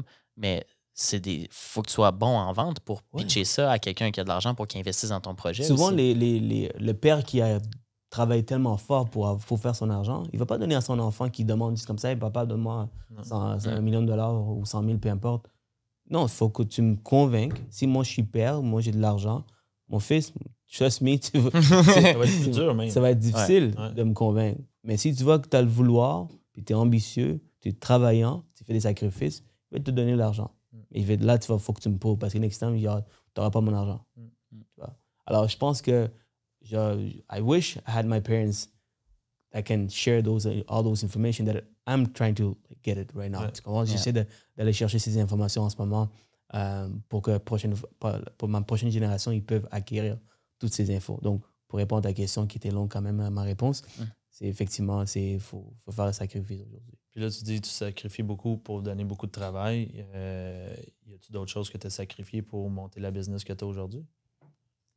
Le travail, je pense mon temps, je pense. Ça vient-tu avec le travail? Je pense que oui, parce que tu mets plus de temps au travail que tu le mets ailleurs. Pendant que tes amis sortent puis ils font la fête. Ça a toujours été dans ma personnalité. Même au McDo, je travaille au McDo. De l'âge de 16 ans à 20 ans. As-tu des photos de ça? Ah, j'adore recevoir ça. J'ai des vidéos, des photos, j'ai toutes les vidéos possibles. Tous les week-ends, je faisais des night shifts. Vendredi nuit et samedi nuit. Pour faire mon 1 dollar de plus. Et pour aussi pas me faire chier par les boss, parce que honnêtement, une des raisons pourquoi la majorité des courtiers, on rentre dans l'entrepreneuriat, c'est parce qu'on veut pas de boss. Ouais. Alors, la nuit, j'ai pas de stress. J'ai un gérant qui, lui, s'en calisse. Tout va bien. Mais ce que je veux dire par là, c'est que j'ai sacrifié mes nuits.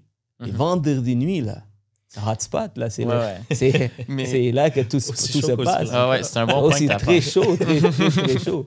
T'étais sur le marché à ce moment-là. T'es sur le marché. Mais t'apportes un bon point. Je pense que les entrepreneurs, ils veulent pas avoir de boss. Mais moi, je me rends compte, c'est que le fait de pas avoir de boss, ça peut être tellement ton meilleur ami comme ça peut être ton pire ennemi aussi. Parce qu'il y en a qui le voient comme j'ai pas de boss, je rentre quand je veux, je fais qu'est-ce que je veux. Mais l'inverse, le fait que tu n'aies pas de boss, la question, je pense qu'il faut que le monde se pose, c'est OK, vu que tu n'as pas de boss, est-ce que tu accepterais les efforts à laquelle tu travailles en ce moment ou tu te mettrais dehors toi-même? Si la réponse est non, j'accepterais pas ça, t'en donnes pas assez. T'as un couteau à double tranchant. Tu peux te laisser aller, tu négocies avec toi-même. Ouais. C'est pas grave aujourd'hui. Mais ça impacte aussi ton mindset. Sur long terme, quand t'en laisses passer tout ça. Mais tu as apporté un bon point sur le fait que tu décidais de travailler les night shifts pour avoir le dollar de plus. Puis ça, j'ai remarqué, pour ceux qui travaillent fort ou peu importe, dès que tu es prêt à faire quelque chose que quelqu'un d'autre ne veut pas faire, ben oui, souvent, ça va être plus dur, c'est moins le fun, puis c'est moins grave, mais tu vas être payé plus. Tu vas avoir plus de retombées. Tu vas gagner plus en knowledge ou plus dans tous ces sens-là. Fait que le fait d'être travaillant, c'est pas tout le monde qui est travaillant, c'est pas tout le monde qui veut travailler des heures de fou, tout ça, fait en sorte que, oui, ces gens-là, souvent, vont avoir plus d'argent parce qu'ils sont prêts à faire ce que les autres sont pas prêts à faire. Absolument. Puis ça m'a permis de accumuler 20 000 $ que j'ai investi avec mes parents à l'âge de 18 en travaillant au McDo. Et ça m'a permis de rentrer dans le courtage avec un coût de sécurité de 50 000 qui m'a permis d'être où je suis aujourd'hui. Donc, tout ce qu'on fait depuis qu'on est tout jeune ont des répercussions plus tard. Tu parlais de mindset tantôt. Je sais que tu as fait le 75 hard initialement, puis là, tu es encore en train de le refaire à nouveau. Le mindset est pas mal 80% aussi des résultats que tu vas avoir. Là, je veux dire, tu as développé avec le temps un mindset. Puis tu nous disais l'autre jour que tu as déjà fait le 75 hard, mais là, tu le refaisais plus pour toi cette fois-là que le premier. Tu es rendu dans combien de jours là, pour ton 75 hard? J'ai arrêté de faire des comptes. Je pense que je suis au 47e jour. Okay. 47e jour, ouais. Je regarde même plus, là, je le fais. Développe l'habitude. Oui, là aujourd'hui, puis je pense que je vais continuer même après le 75. Je vais juste garder, parce que la première fois que je l'ai fait, j'ai pris 1 mois de break. Un mois, ça a duré 1 an et demi. Alors ça, j'ai repris tout ce que j'ai gagné. Je vais toujours au gym, j'ai fait attention, mais je suis un mésomorphe. Il y a 3 types de corps. Tu prends du poids tout de suite. Je prends du poids. Je prends du poids et je perds du poids rapidement. Et je peux facilement me muscler comme je peux facilement perdre tous mes muscles. Alors, c'est quand même... Les bodybuilders, ils adorent ce type de corps pour pouvoir... en fait, c'est le type de corps qui est favori des bodybuilders. C'est quand ta prochaine compétition? Assez souvent, guys, je veux juste continuer avec vous. Je veux savoir un peu c'est quoi les trucs, la structure de votre entreprise. Dom, tu as vraiment bâti quelque chose de assez solide depuis les 3 dernières années. Quand j'ai fait ma présentation, vous étiez une quinzaine. Wow, des jeunes qui veulent apprendre, qui sont motivés. Je me dis, ce gars-là, il fait quelque chose de bien pour attirer tout ce monde-là. Je veux savoir, premièrement, comment ton équipe est constituée. Est-ce que t'as une personne admin? As-tu du monde dans le marketing? C'est quoi les divisions que tu as pour quelqu'un qui pense ouvrir une équipe admin, pour avoir des idées? Admin s'occupe tout de tout ce qui est listing, papeterie, toutes ces affaires-là. On a coordonnatrice des transactions qui fait la gestion des délais, des transactions, les documents. Donc, coordonnatrice des délais, transactions. Des transactions, admin. Okay. Admin, dans le fond, c'est comme coordonnatrice des listings. Si tu veux planifier les visites, les logbox, toutes ces affaires-là. Les photos, fait les listings. Ouais, photos, listings. S'occupe du bureau, tu sais, que toutes qu'on ait tout du papier, ainsi de suite, là, tous les supplies du bureau. Oui, faire vraiment admin. Après ça, il va avoir le volet marketing, que ce soit tous les email marketing, les envois postés, le visuel, en fait, ces trucs-là. Puis après ça, il y a la comptabilité. Puis après ça, il va y avoir les courtiers. Mais les courtiers n'ont pas... Dans beaucoup d'équipes, il va y avoir un courtier acheteur, courtier vendeur. Nous, nos courtiers font un petit peu de tout. Donc, on a courtier d'expérience. On a courtier rookie qu'on appelle, courtier d'expérience, puis courtier top producer. Donc, c'est des stages qui développent avec le temps. Nice. Est-ce qu'on peut parler des chiffres? Définitivement. I love it. Ça coûte combien en budget côté marketing? C'est la plus grosse dépense. Ouais. Mettons, l'année passée, ça m'a coûté 550 000 en marketing. Donc, on parle là-dedans, il y a le staff.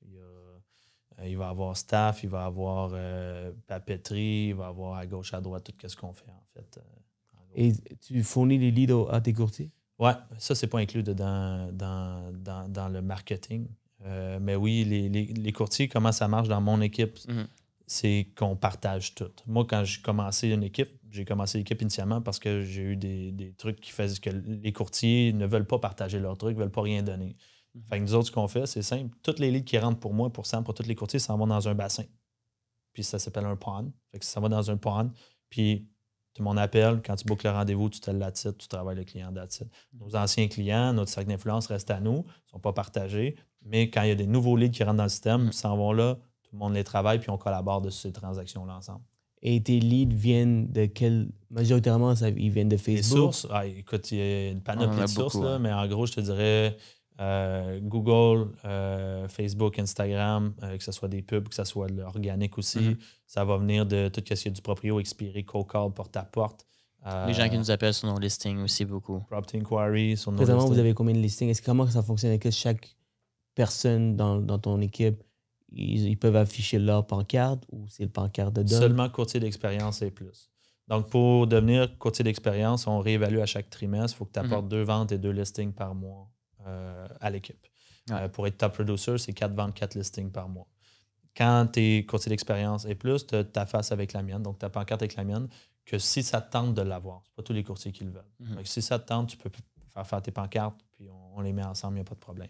Aussitôt que tu es courtier rookie qu'on appelle, qui est courtier plus acheteur, si on veut, qui ne rapporte pas de listing à l'équipe, alors c'est toujours ma pancarte en tout temps. Je comprends. Et j'imagine qu'il y a un partage entre tous les leads que vous avez. Oui, ben, sur toutes les transactions, les courtiers qui sont rookies, du moins acheteurs, c'est 50-50 sur toutes les transactions. Expérience 65-35, puis top producer, c'est 80-20. Pourquoi ça ne te dérange pas de mentionner ça dans le podcast? Tout ça? Si jamais ils veulent rejoindre l'équipe, ils vont venir nous rencontrer, ils vont nous demander des chiffres. No joke, là, dans ma vision à moi, il y a de la job en masse pour tout le monde. Puis il y a de la... Travailler sur l'abondance. Comment? Puis honnêtement, si jamais ça peut aider quelqu'un à mettre sa structure en place, s'ajuster, je prétends pas avoir la meilleure structure. Je sais qu'elle fonctionne. Je sais que j'ai fait des changements l'année passée parce qu'il y avait des ajustements qu'on devait faire pour que ça soit intéressant, qu'il y en ait à la structure qu'on est aujourd'hui. Mais malheureusement, j'ai pas eu un mentor pour me montrer tout ça. Je pense que j'aurais accéléré à vitesse grand V. Si jamais j'aurais su ça au moment où j'ai parti mon équipe, ça aurait coûté bien moins cher. On va y arriver au coaching pour pouvoir apprendre les meilleurs systèmes. T'en prends des coachings. C'est quoi ton meilleure source de marketing qui te ramène le plus de leads? Si on dit lead par coût, mettons que je vais-tu cost per lead ou plutôt juste le volume de lead? Volume de lead et cost per lead. On va faire les deux. Facebook, Instagram. Ça, c'est par coût? Ouais. Et volume? Facebook, Instagram aussi, mais pas par qualité. Par qualité, j'irais Google. Donc, Google, ils vont être un petit peu plus dispendieux. Puis les clients sont plus sérieux. Ça va être majoritairement des vendeurs. Le vendeur est un client qui est un peu plus sophistiqué. Je vais dire ça comme ça, en voulant dire qu'il fait un peu plus de recherche avant de mettre sa maison dans les mains de quelqu'un. Tandis que l'acheteur, il va avoir une bonne collaboration. Il s'entend bien avec le courtier. Ils vont faire affaire ensemble pour acheter. Donc, côté Google, pour point de vue marketing, j'ai les meilleurs résultats pour aller chercher des vendeurs. Et point de vue, tout ce qui est acheteur ou lead, génération de lead, Facebook, Instagram, c'est un no-brainer.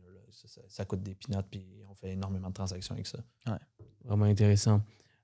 C'est quoi les responsabilités de ton équipe? Est-ce qu'il y a du monde que tu as titre,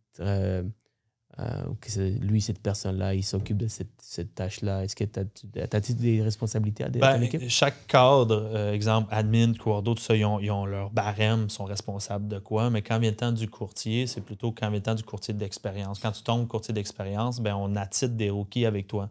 Fait que dans le fond, c'est, exemple, tu as un listing ou tu as une transaction, tu es Samuel, les courtiers d'expérience, je vais dire, OK, j'ai un rookie, il a pris un rendez-vous, il ne peut pas faire son rendez-vous tout seul, il faut qu'il le fasse avec un courtier d'expérience. Sam, tu vas le chapeauter, tu vas lui montrer la job, tu vas lui montrer comment on le fait.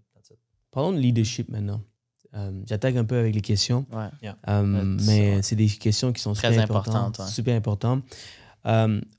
J'aime ça dire, great leadership comes with significant values. Tu ne peux pas être un bon leader puis ne pas avoir des bonnes valeurs. Right?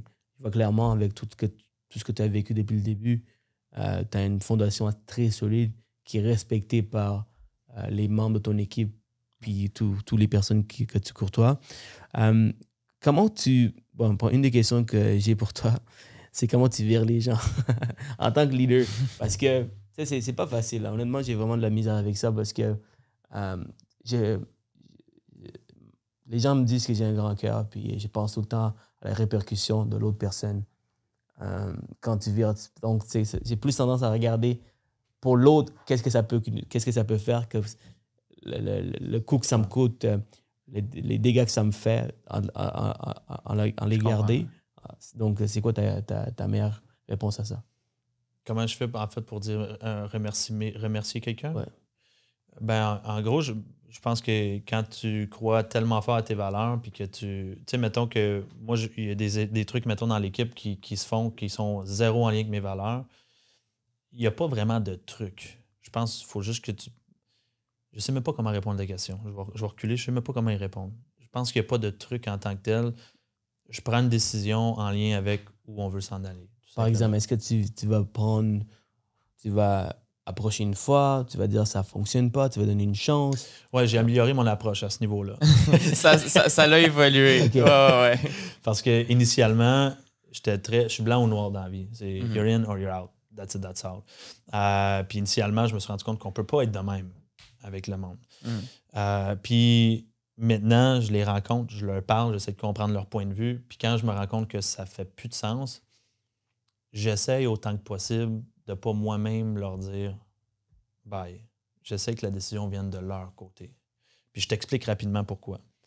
Parce que dans le passé, c'est moi qui disais « out, ça marche plus ». C'est aussi vite que ça. Aussi vite que ça. Tu rentrais aujourd'hui, ça marchait pas, out, ça marche plus. Puis on pouvait avoir une conversation, puis ça allait super bien, puis du jour au lendemain, je te disais « non, ça marche plus, out ». Le problème que j'ai vu avec ça, avec le temps, c'est que quand tu parles pas avec les gens, tu te rends compte qu'il y a peut-être des conflits qui auraient pu être réparés puis que les gens auraient pu rester encore plus longtemps. Mais plus loin que ça, c'est que quand c'est toi qui congédies quelqu'un, il y a tout le temps un impact qui se passe dans ta business. Tout le temps. Il y a une frustration chez la personne. C'est comme un peu une séparation. Tu te fais laisser ou tu laisses quelqu'un, mettons. C'est un peu ça la corrélation. C'est plus difficile de se faire laisser que de laisser quelqu'un. Donc, ce qui se passe, j'ai eu des gens qui ont fait de l'impact dans mon brand, dans mes réseaux sociaux, j'ai eu des gens qui ont volé du stock, j'ai eu plein de choses qui se sont passées. Puis je me suis rendu compte que quand le monde part par eux-mêmes, c'est smooth la transition. Fait qu'aujourd'hui, j'ai plusieurs conversations avec eux et au fil des conversations, je leur propose des options. Écoute, il y a ça, peut-être qui pourrait s'offrir à toi, peut-être c'est une option qui pourrait être intéressante aussi. Puis tranquillement, je leur donne des options. Vraiment, c'est un super bon truc, merci. Planter une graine dans la tête, puis tu sais, que ça vienne d'eux, puis en même temps, des fois aussi, c'est peut-être pas juste le bon endroit pour eux autres, mais des aider à se diriger vers le bon endroit pour eux va leur permettre que le départ soit smooth pour toi, puis qu'eux aussi trouvent peut-être meilleur preneur ailleurs. Meilleure approche parce que les gens peuvent sentir que, OK, bon, au moins, tu les as avertis, puis tu donnes des options même quand tu veux les remercier. Super. Ouais. Et tu pourrais aussi, un autre truc que je pourrais vous partager, c'est leur offrir que si jamais il y a quelqu'un qui appelle, ben, on va passer le bon mot pour qu'ils puissent quand même avoir des opportunités. Par exemple, s'ils veulent rester dans la même industrie. Ça peut être intéressant. Si le respect a toujours été là, si vos valeurs ne s'alignent pas, l'éthique de travail ne s'aligne pas, au moins, vous pouvez... Il y a peut-être d'autres personnes qui vont accepter, quoi. Mais je pense que c'est plus délicat avec des employés. Mettons, avec des employés, c'est plus facile qu'avec des travailleurs autonomes. Tu as une business, tu as d'autres courtiers qui travaillent avec toi. C'est des travailleurs autonomes. J'ai trouvé que le défi de remercier un courtier qui est travailleur autonome est pas mal plus difficile qu'un employé. Absolument. Absolument. Parce qu'il y a toujours ce côté « je travaille pas pour toi ». Je représente l'équipe, mais je travaille pas pour toi. Donc, par exemple, une des choses que j'essaie de... et je continue à travailler là-dessus, c'est être à l'heure.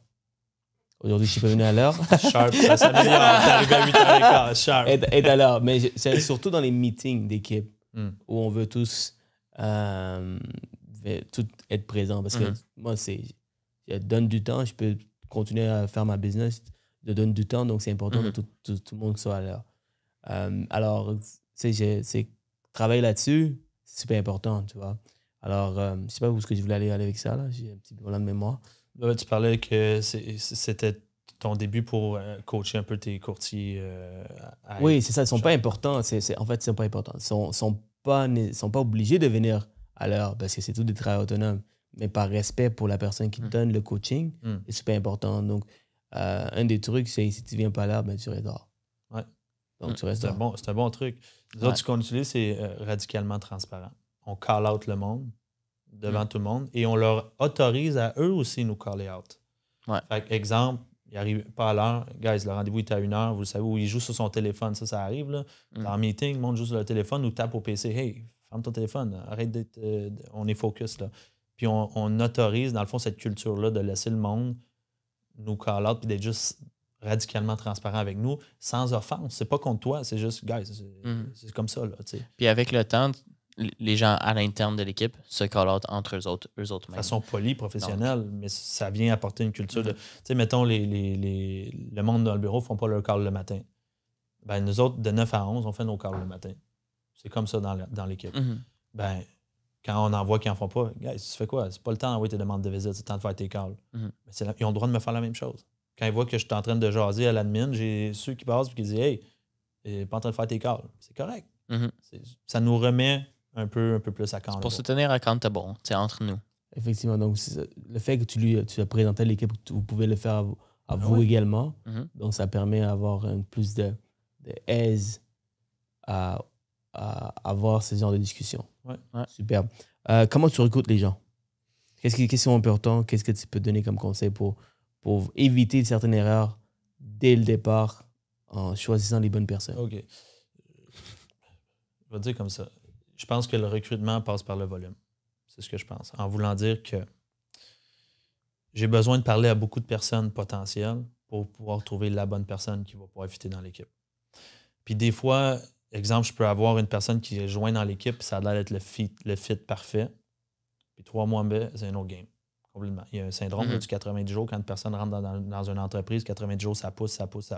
Puis après 90 jours, ils se remettent en question. Puis là, d'un coup, ils commencent à se laquer. Puis tu découvres vraiment c'est qui la réelle personne. Ouais. Donc, nous, ce qu'on fait, c'est que on fait beaucoup de rencontres. Toutes les semaines, on rencontre des courtiers et du staff. Toutes les semaines. Tous les vendredis matin, 9h, le monde rentre. Ils viennent, on rencontre, on fait les entrevues. On regarde si jamais il y a une place qui fonctionne pour eux. Si jamais... Tu ne veux jamais manquer un talent, en gros. C'est ça le point. Fait qu'on est tout le temps à la recherche. On a des pubs qui roulent en ligne. On est sur tous les sites de recrutement. Puis on a beaucoup de monde qui viennent nous voir directement à cause de notre présence sur les réseaux sociaux qui veulent faire partie de l'équipe ou qui ont des questions. On les invite tous. On regarde. Si c'est un match, on leur dit « try out ». Viens faire 30 jours avec nous ou viens faire une semaine avec nous pour voir comment t'aimes l'énergie, qu'est-ce qui se passe. Et si après une semaine, tu vois que la culture t'intéresse, ça fonctionne, on rentre dans un try-out pour 1 mois. Puis après ça, si jamais ça marche, on te signe. C'est exactement ce que je fais maintenant, 30 jours. Comme ça me permet de voir comment ils travaillent, c'est quoi, comment ils bougent, comment ils parlent, c'est quoi leur éthique de travail. Donc tout ça. Puis aussi, un des trucs que j'ai appris d'un gars durant un vol d'avion, c'était un multimillionnaire qui a pris sa retraite. Puis on était juste à côté de l'autre. Puis je posais des questions puisqu'il était assez sociable. Et il a posé la question, comment tu engages du monde et comment tu vires les gens, un peu comme ce que j'ai fait ici. Il m'a dit, si tu veux recruter du monde, c'est aux jeunes, du moment que tu as une doute, prends pas. Parce que cette petite doute peut être une très grande doute. J'ai pris du monde avec plein d'exceptions. J'ai pris plein d'exceptions parce que j'aimais la personne. J'aimais plus ses qualités que ses défauts, mais il y en avait énormément de défauts. Je comprends. Donc, il dit, ces défauts peuvent être travaillés, peuvent s'améliorer. Mais ces défauts, ils ont pris tellement de place au sein de mon entreprise, au sein de mon équipe.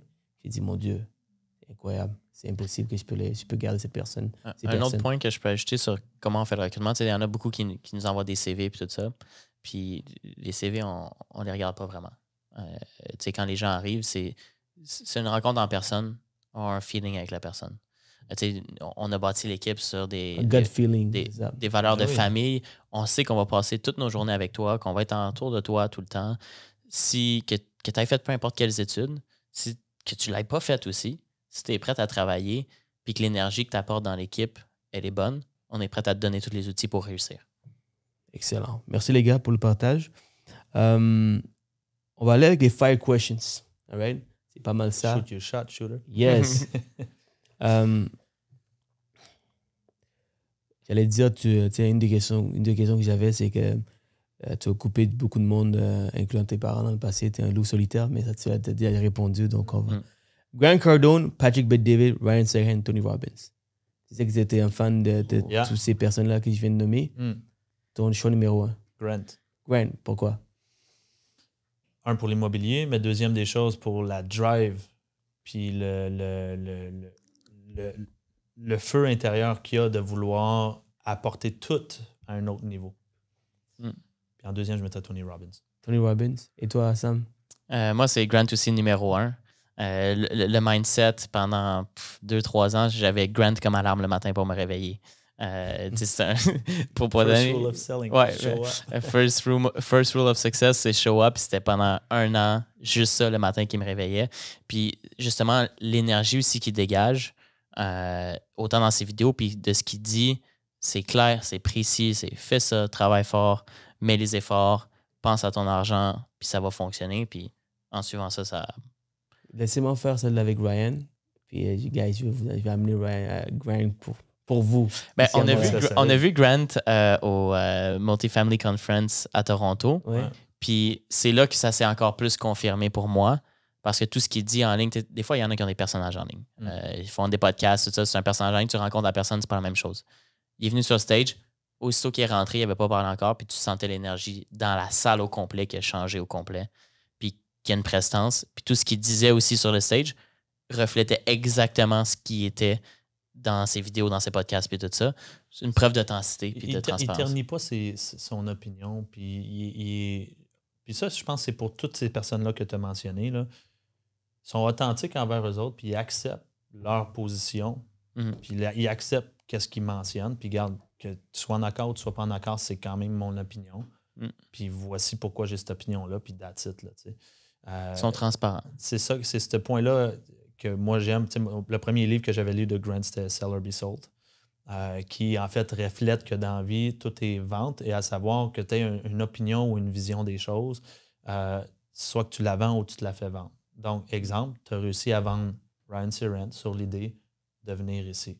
Parce que ton opinion, ta vision, il a cru à un certain moment, puis il a décidé de venir. C'est un peu ça le concept, c'est que tout est vente. Vente d'opinion, vente de monétaire, qu'en fait, que la commission dans la vie, c'est de faire accepter une personne sur ton point de vue. Aussi simple que ça. Puis c'est ça la réelle commission qui en découle. Puis tu respectes plus les gens qui ont leur opinion ferme, qui ne vont pas suivre les autres, ils ne vont pas être un yes man parce qu'ils n'ont pas leur propre opinion. Tu vois? Ouais. Donc ça crée aussi une certaine loyauté, ça crée une certaine idolisation envers ces personnes parce qu'ils ont quand même leur point fort, ils restent sur leur point, puis ça peut être extrême leur point. Ouais. Et tu vas avoir plus de gens qui vont te suivre, même si le fait que personne ne te suit, la majorité ne te suit pas, mais tu vas avoir des loups. Des true believers. Ouais. Exactement. Mais à la fin de la journée, tu ne pourras jamais avoir l'opinion, pas l'opinion, mais tu ne pourras jamais avoir tout le monde qui va être d'accord avec ton opinion de toute façon. Fait, pourquoi te cacher derrière quelque chose qui n'est pas ton opinion, qui n'est pas vrai, pour être apprécié des autres? À la fin de la journée, dis ce que tu penses, que tu vas dire, puis les gens qui vont te suivre vont pouvoir justement t'appuyer dans ce que tu es vraiment, puis ça va te permettre de te pousser plus encore. Absolument, absolument. Puis pour finir, les gars, c'est quoi l'un des rêves les plus fous? Dom, tu dis souvent dans tes pods, il faut rêver grand. Alors, c'est quoi ton rêve le plus fou? Si tu as plusieurs rêves ou tu as un rêve le plus fou. J'en ai plein, mais je ne saurais même pas par lequel commencer. Mais je te dirais qu'en fait, mettons que je dis un des rêves que j'ai, c'est d'être propriétaire de plus de 1000 portes puis d'avoir une agence immobilière avec plus de 1000 courtiers qui performent à travers le Québec puis devenir l'équipe numéro 1 au Canada. Mais tu sais, ça, c'est comme deux rêves mixés ensemble, là, si tu veux. Mais en fait, mon rêve, c'est simple. C'est d'avoir le plus d'impact possible dans la vie du monde sur une plus grande échelle possible, indépendamment de comment je vais l'apporter. Quelle est ta stratégie derrière ça? Ça passe par la visibilité, à un certain moment, puis par le volume. Plus je suis vu, plus je parle avec des gens, plus les gens vont entendre mon message, plus il y en a qui vont être d'accord, plus qu'il y en a qui ne seront pas en accord avec ça. Mais je pense qu'à la fin de la journée, c'est de sortir d'en dessous de la roche. On va dire ça comme ça. C'est d'être le plus vu possible, puis d'avoir le plus de gens avec qui être supporté, qui croient en ma valeur puis en ma vision, qui peuvent nous apporter jusque-là, parce que tout seul, ça se fait pas. Je reviens à la même question tantôt, Sam, mais j'ai complètement oublié d'en parler. Blockchain. right? Blockchain, c'est quelque chose qui va venir bientôt dans l'immobilier. Et Pas déjà là? Je ne sais pas s'il est déjà là. C'est ça que Surtout pas au Break en Québec. faisait déjà. Peut-être pas au Québec. Pas au Québec. Ouais, c'est ça. Pas au Québec. Alors, ça s'en vient là. Pour Mais il y a déjà eu une transaction qui s'est faite avec des bitcoins au Québec, non? Bitcoins, oui, Ouais. mais comme transaction blockchain. C'est-à-dire qu'il n'y a pas de notaire là. C'est vraiment... tout est enregistré dans le blockchain. Parce que les notaires, pourquoi ils sont là? Parce qu'ils veulent enregistrer pour avoir une preuve que l'immeuble t'appartient par des professionnels. Mais à un moment donné, je suis certain que la profession du notaire va changer drastiquement là. Et le courtage, je ne sais pas comment qu'on va continuer à être là, mais c'est sûr qu'on sera là. Mais de quelle façon, comment qu'on va évoluer, il n'y a aucune idée. Ma question pour toi, qu'est-ce que tu en penses? C'est quoi ton opinion? Je suis 100% d'accord. Je sais que ça s'en vient, puis je pense que c'est moins loin que ce que le monde pense. Le monde, il dit pas avant 15-20 ans. Non. Je pense que ça s'en vient pas mal plus vite. Ouais. Je pense qu'avec l'évolution, le AI, tout ce qui rentre aussi en ligne de compte, vient que notre job devient beaucoup plus relationnel plutôt que de système. Fait que je pense que les courtiers immobiliers, hypothécaires vont devoir level up their game pour rester up-to-date puis être sharp dans le marché d'aujourd'hui. Puis je pense que ça ne sera plus vraiment un marché de qui vend le plus de maisons, mais plutôt qui réussit à obtenir la plus grande visibilité pour donner la meilleure exposure à ses clients qui fait un réel plus-value à ce moment-là pour la vente ou l'achat d'une propriété. Et toi, tu dis que tu veux être un ambassadeur du blockchain. Comment tu vas faire ça? Je n'ai jamais dit que je voulais être un ambassadeur, mais j'ai dit par contre que j'y crois réellement puis j'aimerais ça avoir les effectifs en place pour qu'on soit sûr qu'ils mettent en place ces éléments-là, soit dans les premiers courtiers immobiliers. Je pense que tout processus blockchain ou autre, pourquoi c'est populaire, c'est qu'il y a moins de friction. Donc, il n'y a plus de notaire, ça se passe bien plus vite. S'il n'y a plus de courtier, ça se passe plus vite. Donc, plus tu enlèves la friction, plus il y a une valeur ajoutée pour le client à la fin de la journée. Puis je pense que notre job, c'est un peu de ça, c'est d'être capable de simplifier les processus au maximum, que le client rentre, c'est réglé, tu tournes la page, puis il n'y a plus de friction. Puis de plus en plus, avec notre génération, puis ce qui se passe dans le monde, les gens ils ont accès à l'information comme ça avec Google. Puis même chose pour les courtiers, la job a déjà changé. Maintenant, les gens, ils peuvent aller chercher toutes les informations sur un courtier, comment on fait ci, ça, sur Internet. Fait que tu dois être doublement sharp et connaître encore plus tes affaires et connaître encore plus les petits nicks and cracks de chacune des transactions puis chacune des situations pour avoir une valeur ajoutée avec ton client. Si tu fais juste montrer des maisons, mettre sur Centris, c'est clair qu'on doit step up. Puis ça va continuer de step up parce que de plus en plus, les AI et tout ça prennent de plus en plus d'ampleur, ce qui fait que les gens ont accès à de plus en plus d'informations, de trucs puis de techniques, ce qui fait que tu dois être encore plus sharp. Puis comme Dom dit, le relationnel aussi, c'est quelque chose que les AI ne peuvent pas faire. Ce que j'aime dire, il faut que si le client sait que tu existes et qu'il dit il va peut-être pas aller avec toi, il doit sentir qu'il va perdre une grande chose en ne pas consultant. En valeur, tu vois. Par exemple, avec Dom, tout ce que tu m'as donné comme truc sur l'achat des immeubles, qu'est-ce que je peux apprendre encore plus si je fais une transaction avec toi? Que tu m'as peut-être pas dit, on n'a pas eu toute la journée pour parler de tous les trucs. Ouais. Alors, ce feeling, il faut que les clients ressentent. Mais c'est un bon point que tu apportes. Tu dis, on n'a pas toute la journée pour en parler, mais la meilleure façon de le savoir, de l'apprendre, c'est de passer au travers le processus. Absolument. Moi, à l'école, j'ai toujours mieux appris dans les laboratoires, dans les trucs pratiques que la théorie. Puis c'est un peu ça que je mets tout le temps en pratique, c'est je vais essayer quelque chose, je vais atteindre quelque chose, je vais essayer quelque chose. Si ça fonctionne, tant mieux. Si ça ne fonctionne pas, non. Mais au moins, j'ai appris. J'ai appris de ce que j'ai fait pour aller atteindre ce but-là. Puis dis-moi, Sam, quel est ton rêve à toi? Est-ce que ça ressemble beaucoup à celle de Dom? C'est sûr que plus que tu travailles, plus que tu es tout le temps dans le mindset de travail. Fait que mon rêve personnel, travail, c'est d'essayer de merger les deux ensemble. Je suis quelqu'un qui adore voyager, tout ça, mais comment est-ce qu'on peut amener une business pour aider les gens? Un de mes rêves que j'ai, c'est de passer une compagnie de levée de fonds pour justement acheter des buildings, puis que ça puisse être redonné aux gens qui vont investir dans cette compagnie-là ou peu importe pour acheter des immeubles. Nice.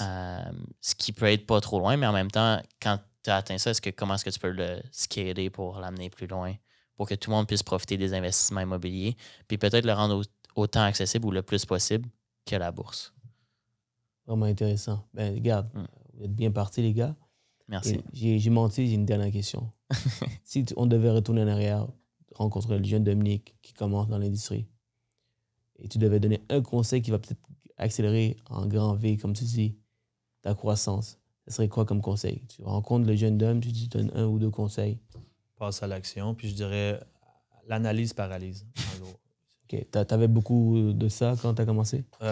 Oui, à savoir, avant de faire un appel, tu rémènes un peu qu'est-ce que je dois dire. Avant de faire ton appel, je me lève, je vais aux toilettes, là, je pars.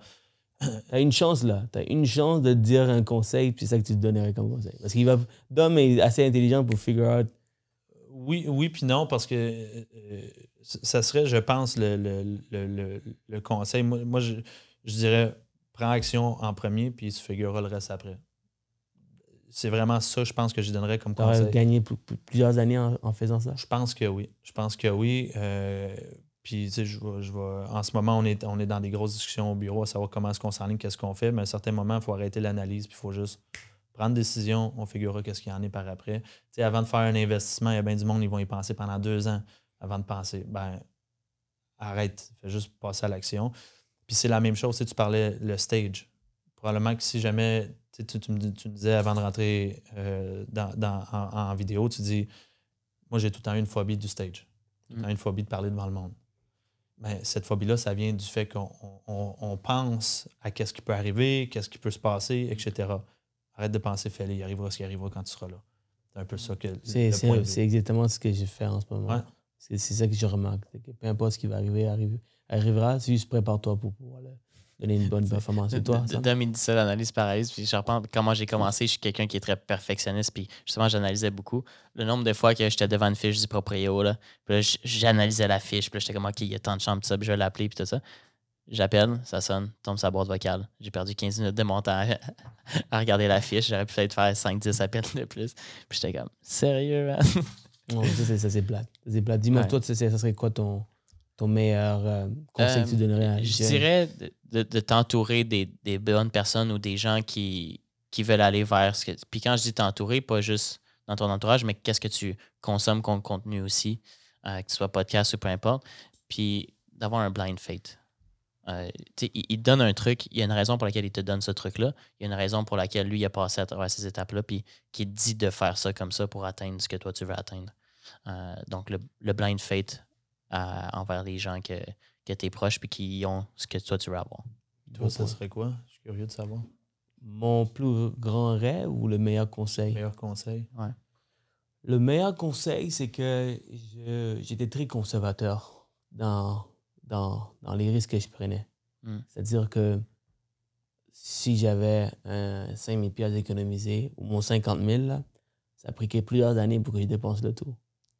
Alors, j'aurais dû juste mettre le 50 000 dans du marketing, puis juste voir les résultats, puis deal avec. Garder mon argent genre dans un coffre-fort, puis dépenser le moins possible. Même mes premières années, j'ai conduit un Honda, puis après ça, j'ai conduit une Cruise. C'est très récemment, il y a 1 an, je me suis gâté un peu en achetant un BM. Mais encore là, c'est très conservateur. Je me suis dit, une Cruise, ça fait l'affaire, ça rend de point A à point B. Mais la BM, je l'ai acheté parce que ça permet d'aller chercher une clientèle que je veux.